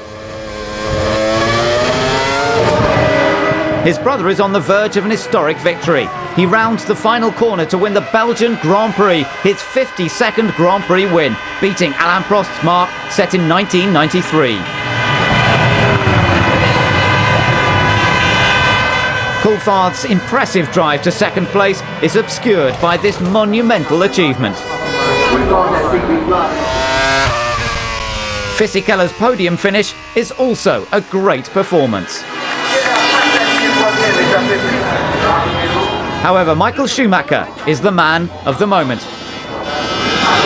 Thanks to whatever problem Williams had, I didn't have to fight against them because you saw the first start, they just pull away and I had no chance. And I think even on the 2nd start, if Ralf on the 2nd position, he would have just beat me into the 1st corner. We didn't need to find out, and I had a clear race from that moment on, and obviously delighted. This is certainly one of the most important trophies Michael Schumacher has ever received. This victory marks him out as perhaps the greatest Grand Prix driver of the modern era.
Heinz-Harald Frentzen, 4th place in qualifying and a very good warm-up as well. Therefore, points today?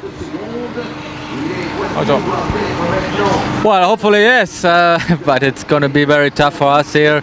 And we have made some improvements. Whether we can hold or keep on with the same rhythm like the guys around here at the moment, it will be very difficult to say right now. We will see that. Hopefully we have a chance. Jan Wilder, very bad luck. What happened there? Well, we don't know yet, but obviously the car stalled. So that means a new start, and we're going to go back in the grid. Eddie, can you tell us something about the accident? Not really, no. I was obviously going very long into the race. I was on a long one stop, so I was very slow at the start of the race. Just basically tried to hang on to my position. And coming into, I don't know what the corner is, Lutz, his front wing hit my rear wheel and he went straight on, I spun. That's all I really know. Did you see Burti in the car? You look for Yeah, him? but apparently he's fine, which is great. Okay, thank you.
On the eve of the Italian Grand Prix, Formula One paid its respects to the thousands who died in New York on September the 11th. Among other tributes, Ferrari decided to race without sponsorship.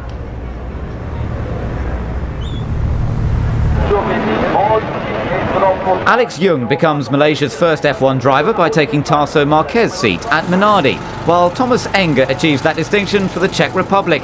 He subs for the injured Luciano Berti at Prost. Montoya took his third pole of the season ahead of the Ferraris, with Barrichello in front of Schumacher for the first time in 2001. Monza's first chicane caused plenty of headaches last year, so the teams braced themselves for the worst. Montoya gets away well, as do the Ferraris. 20 of the 22 cars jockey for position as Heidfeld and Fisichella start from the pit lane. Villeneuve might as well have done.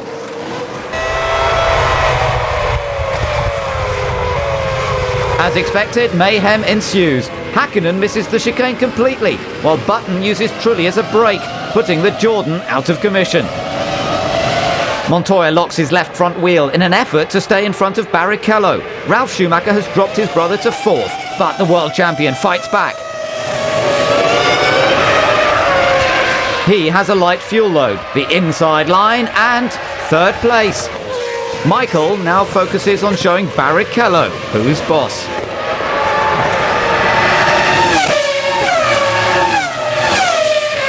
The front runners accelerate towards the Parabolica. Further back, the best battle on the track is between Raikkonen and Verstappen. The Sauber pulls out of the Arrow slipstream, brakes that little bit later, a bit too late, and the Dutchman takes full advantage. Ralf Schumacher's losing touch with the leading trio as Coulthard closes. Pedro de la Rosa holds down an impressive 6th for Jaguar. His teammate is fading fast as Raikkonen demotes him to 9th. More Renault engine woes for Button, who was running last after his collision with Trulli, while 5th place Coulthard's Mercedes V10 also signals its demise in spectacular fashion. Barrichello's efforts are just as dramatic. Ross Brawn looks on with quiet satisfaction as his number 2 takes the lead. Tifosi favourite John Alesi has 5th place Verstappen in his sights, but his lack of brakes at the first chicane could get him in trouble with the stewards. Montoya's 2nd place is under threat from Michael Schumacher.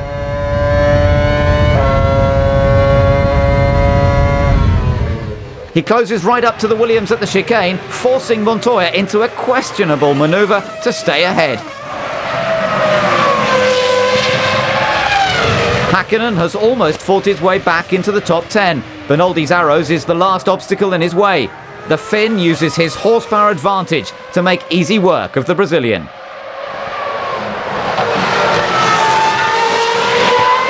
The Jaguar R2 has been far from trouble-free. Eddie Irvine retires for the 10th time this season, thanks to a misfire and an oil leak. While an experienced hand goes out, rookie Alex Young finds his limits. Michael Schumacher comes in for his first of 2 stops. Team principal Jean Todt seems satisfied with his pit crew's work as Montoya moves up to 2nd. Will his one-stop strategy count against him in the later stages? It's definitely helping him at the moment as he assumes the lead, courtesy of Barrichello's fuel rig mix-up during his first stop. On the eve of the race, Mika Häkkinen announced that he will be taking a sabbatical from Formula One. Transmission failure will only reinforce his decision. Poor reliability has dogged this year's McLaren Mercedes. That's their 11th retirement of the season. Montoya has also been plagued by ill fortune, but he has the talent, the machinery, and the opportunity to win the Italian Grand Prix. Verstappen's race showed plenty of early promise, but ends disappointingly due to an engine problem. Montoya comes in for his sole stop and takes on a pair of used front tyres. His front wing is adjusted to prevent excessive wear on the Michelins. The Colombian drops to 3rd and his teammate takes the lead, but Ralf has yet to come in. Williams team manager Dickie Stanford keeps a watchful eye on proceedings as Ralf Schumacher comes in for his sole stop and receives the same treatment as Montoya. Ralf drops to 4th and Barrichello assumes the lead, but he has yet to make his 2nd stop.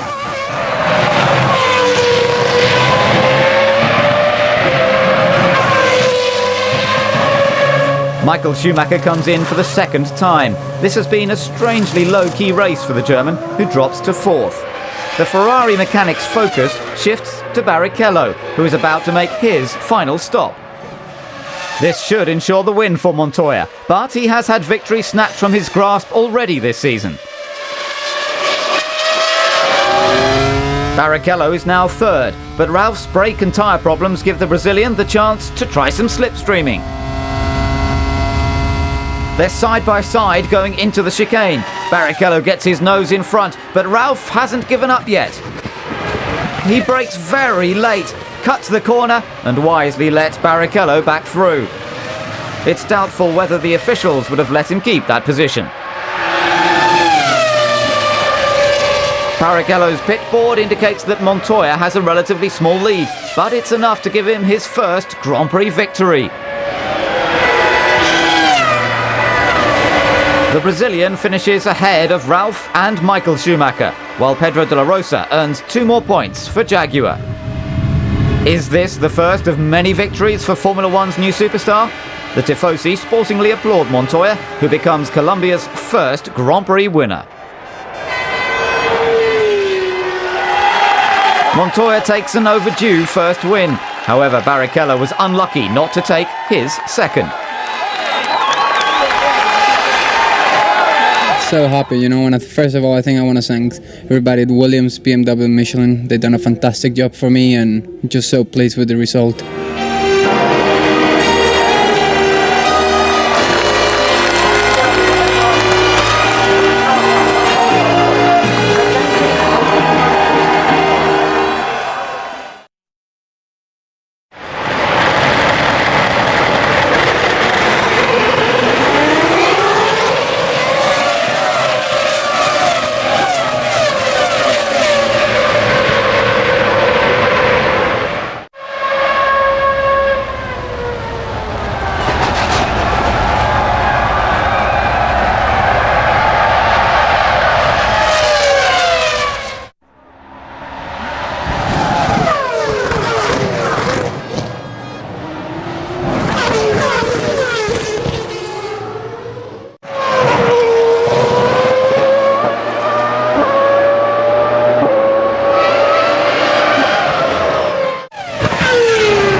The world-famous Indianapolis circuit plays host to the United States Grand Prix, the first major sporting event in the country since September the 11th. Round 16 of the championship also marks Jean Alesi's 200th race. Michael Schumacher qualified on pole for the 10th time this season. His old rival would have lined up second, but he exited the pits under a red light during warm-up, had his best time excluded, and was demoted to fourth, behind Ralf Schumacher and Juan Pablo Montoya. Even at his last race, Joe Ramirez still feels the tension, as we are seconds away from the start.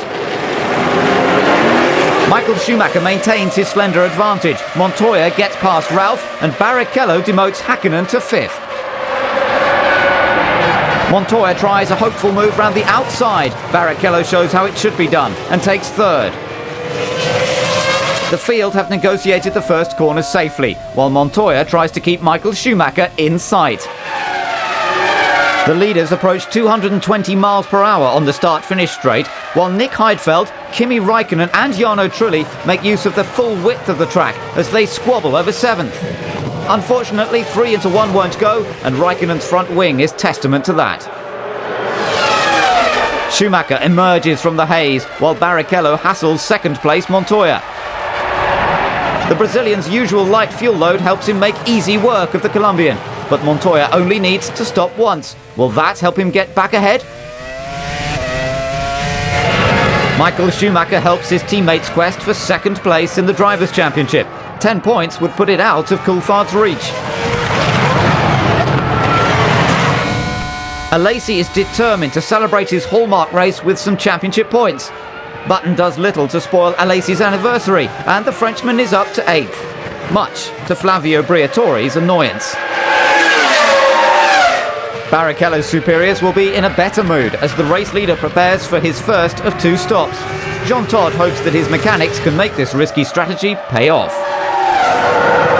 The Brazilian's stop allows Schumacher and Montoya to retake first and second position, and Coulthard will shortly move into third place.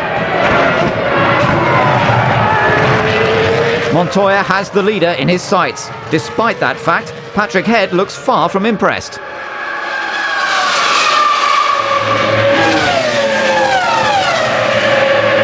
Once again, Montoya uses his US racing knowledge to get good momentum off the banked curve and tucks into the world champion's slipstream. Schumacher is wary of a move down the outside, he leaves the inside exposed, and Montoya isn't slow on the uptake.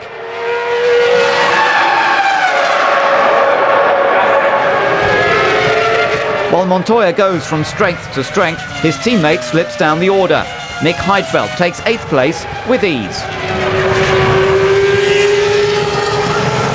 Heidfeld's antics make great viewing for the Sauber mechanics, while their Williams counterparts have more pressing matters to deal with. Montoya exits after his sole stop and rejoins 5th behind Barrichello. Ralf Schumacher has had a lackluster race, and it doesn't get any better. That self-induced retirement will go down like a lead balloon in the Williams garage.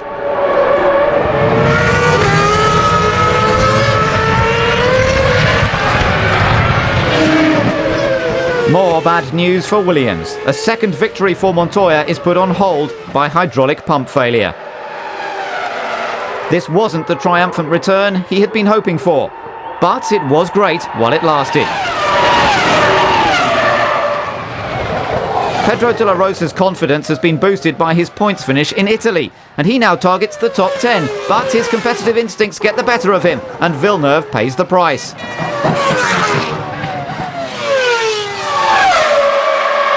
Craig Pollock knows the consequences of clashes like that, and the former Indy 500 winner is forced out.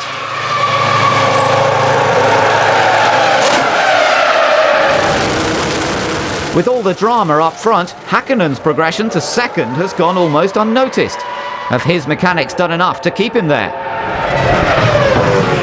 To the world champion's dismay, the answer is yes. However, Hakkinen leading Schumacher has not exactly been a common sight this season. The Ferrari pit crew prepare for crunch time. Ross Brawn braces himself as Barrichello is in for his final stop.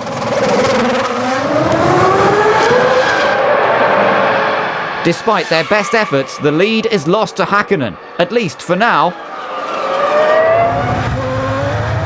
Eddie Irvine is enjoying one of those rare occasions when his Jaguar doesn't mask his skills. Heidfeld has left a big gap down the inside, and Irvine takes 6th. That trail of smoke could mean one of two things for Barrichello, either a small oil fire or a major engine failure. The latter option would gift a win to Hakkinen and be a great going-away present for Joe Ramirez. A spectacular exit looks on the cards as Barrichello slumps to 4th behind Coulthard. Ross Brawn prepares for the inevitable, and Barrichello's V10 delivers. This ensures that the battle for second place in the championship will go down to the wire.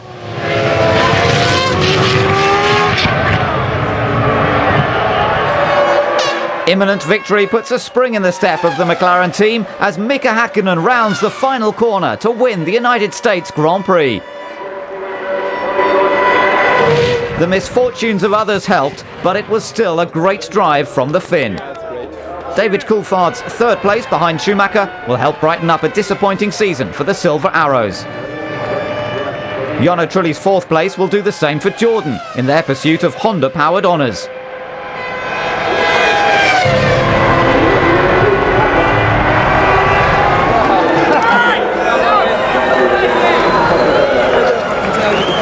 Hakkinen gives the impression of a man who has had the weight of the world taken off his shoulders.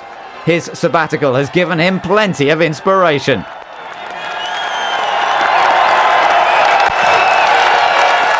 That was definitely one of the highlights of this season for me, definitely.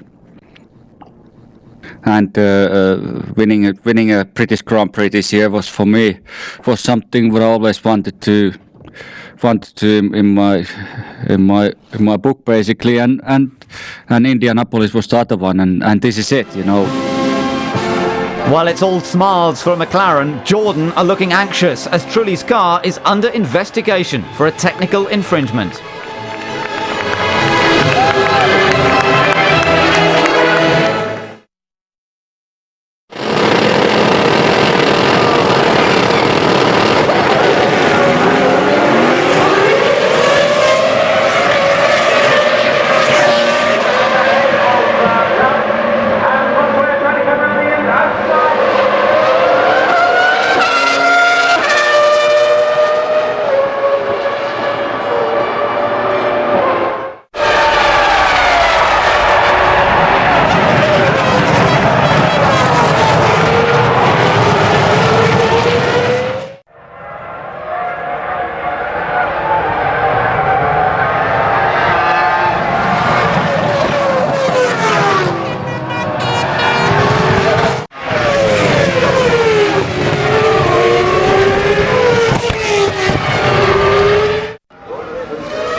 Charles Later, you're going to become, I think, the 5th person ever to do 200 Grand Prix today. How do you feel? Old. No, I feel really proud to have been in such a fantastic business. I have to say thank you a lot to Bernie Eccleston, who really made for everyone here in our business a great job. And now I'm with Eddie Jordan, and really I'm looking for this Grand Prix to make a good results.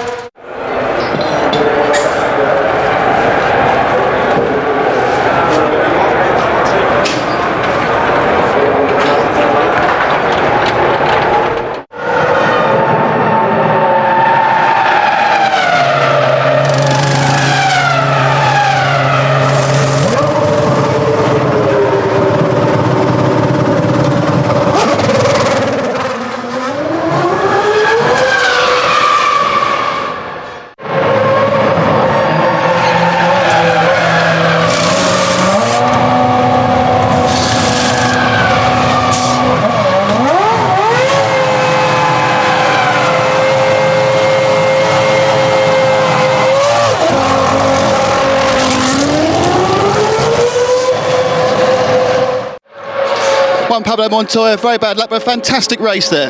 It was going quite well. I don't know what happened, just died. The engine was still running, but I think something broke the gearbox or something. Talk us to that move on Michael, it's superb. It was pretty good, they were kind of a lot more downforce, they were a lot quicker in the infield. But, I knew if we get to some traffic, I could pass him, and we had the opportunity. Great race, thanks.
The Suzuka circuit in Japan hosts round 17 of the championship. We are near the end of a long, hard season, and unsurprisingly everybody is in party mood.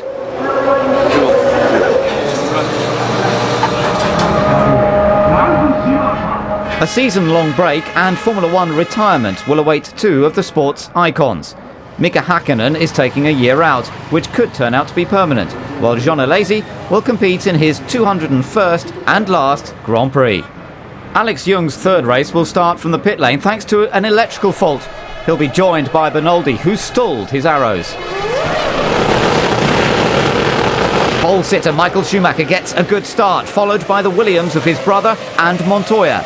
Fisichella utilises Benetton's excellent launch control system to threaten fourth-placed Barrichello.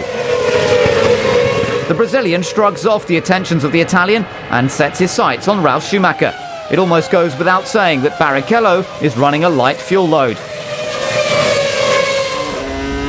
For Barrichello's three-stop strategy to work, he needs to pass Ralf Schumacher, but the former Japanese Formula 3000 champion knows every inch of this track. However, local knowledge is no defence against a light Ferrari, and third place is Barrichello's. Adventurous driving further down the grid has cost Frentzen his front wing, and any chance of ending a difficult season on a high. Barrichello is now right in Montoya's wheel tracks. The Brazilian brakes as late as he dares into the chicane, and even the Williams mechanics are in awe of that manoeuvre. The battle for second rumbles on as Montoya powers down the inside of Barrichello to retake that second place. Raikkonen's progress grabs all the attention in the Sauber garage as 10th placed Alesi is on the prowl. The Frenchman edges ever closer, but that counts against him when the Finn suffers suspension failure.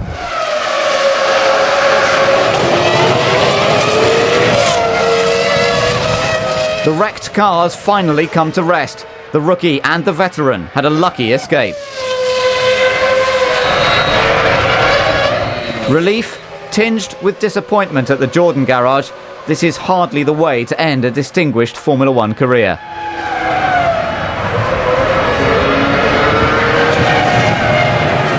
Michael Schumacher enters the pit lane for his first of 2 stops. He'll lose the lead, but the Ferrari crew are experts at damage limitation. Ilja Häkkinen looks concerned, and with good reason. Her husband is about to renew acquaintances with his old rival, who rejoins in 4th. Everybody wants a lasting image of the battle for 3rd, as it may be the final chance to see 2 of the greatest drivers of recent history locked in combat. Schumacher uses all the curbs to position himself perfectly for an attack on the start-finish straight. He goes for the inside, but Häkkinen shows no sign of throwing in the towel and snatches back the racing line to stay in 3rd. The Williams mechanics get ready to receive the race leader. As in Italy, Montoya takes on used front tyres and rejoins in 5th behind David Coulthard's McLaren.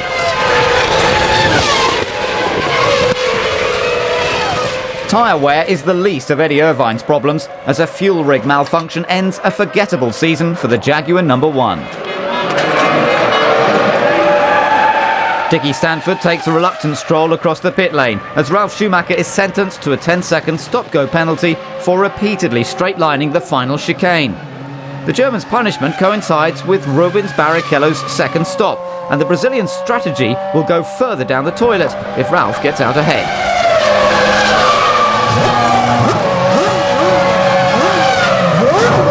Rubens does get out first, but Ralf isn't prepared to accept 6th position and uses every bit of track, and some he shouldn't, to get ahead. But a momentary problem slowed the Brazilian, and that could get Williams off the hook.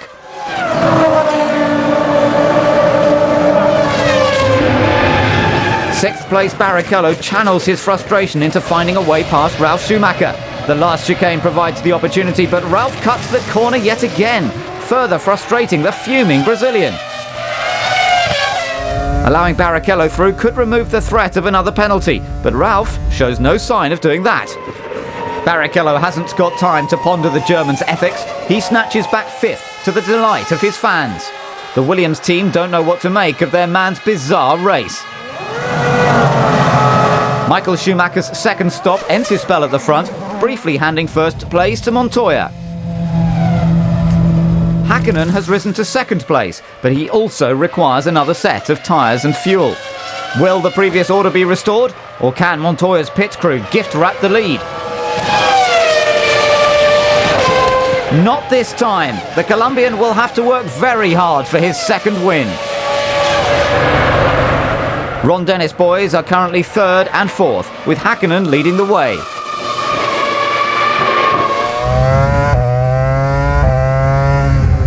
The Finn's team-playing instincts come to the fore as he lets Coulthard into 3rd.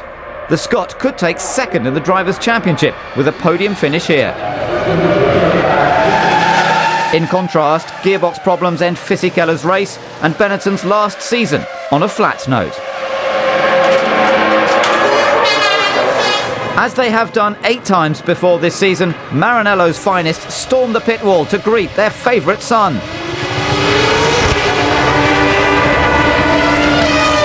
Michael Schumacher wins the Japanese Grand Prix ahead of Montoya and Coulthard. He's now equalled Nigel Mansell's record of 9 wins in a season for the 2nd time.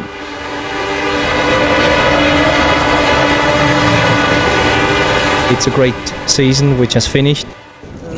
even I'm struggling to find the right words now. The point is that with that result to go into the winter break, that's obviously very nice. You can relax, you can look forward to next year, and the team obviously can be relaxed, especially after what happened a little bit the last two races. In sport generally, people put very quickly question marks about your competitiveness, and that's the way to answer them. Michael Schumacher has added another entry to his already impressive CV. Such was his dominance that the record for the most points in a season has also been claimed by the German. Ross Brawn and John Todd also deserve credit for this monumental achievement. The combination of Ferrari and Schumacher has done it again. Few would bet against the German equalling Fangio's record of 5 world titles.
Sean Alesi, everyone wants to give you a hug. How are you feeling on this, your last race?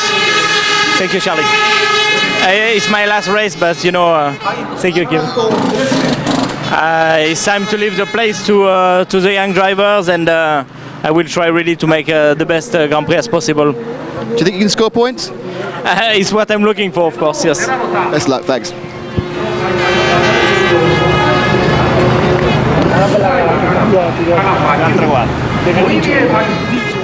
Mika Häkkinen, this is the last pre-race interview of this part of your career. How do you feel? I'm sorry, I just have to go. I'm sorry. It's not true. No, you must have more to say than that, Mika. Come on. I'm looking forward to see how it's going to go. Obviously, we are trying to win this one because it would be fantastic to win the last Grand Prix. Our performance compared to competitors who are in front of us at the moment is not great, but we have to keep optimistic mind, positive mind. Anything can happen, so I'm looking forward to the start of the race. But this is a circuit where you've always shone. In fact, you won the championship here by winning in 98 and 99, so maybe today? Maybe today indeed. We'll see. Good luck, Mika. Thanks a lot.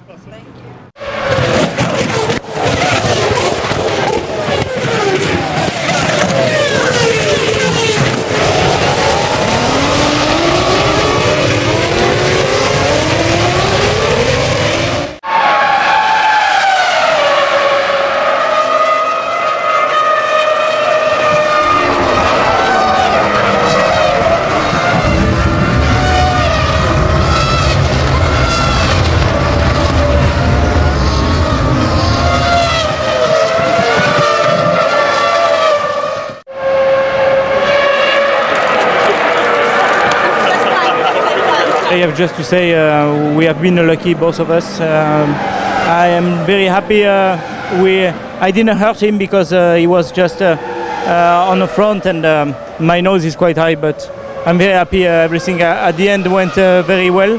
Just a bit sad to finish my career like that, but his life is motor racing, and we have to accept these situations.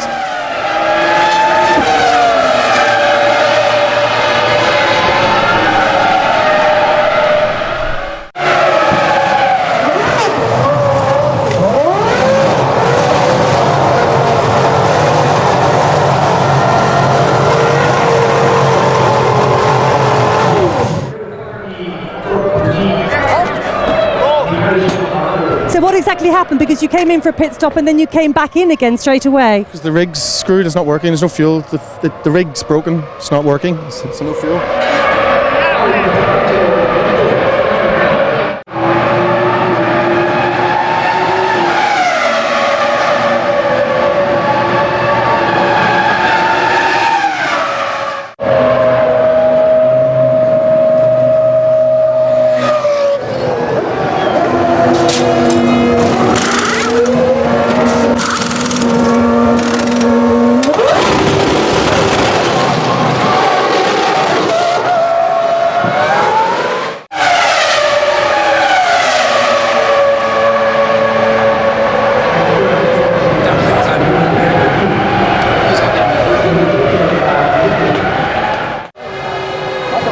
I'm going away because I need time off, and after 5-6 months you never know what I'm gonna feel.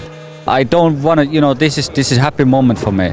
This, I cannot find anything sad at the moment. People won't disappear anyway in Formula 1. There will be the same people in Formula 1. Used guys gonna be here, mechanics gonna be here, engineers. I'm not gonna disappear anywhere from this planet.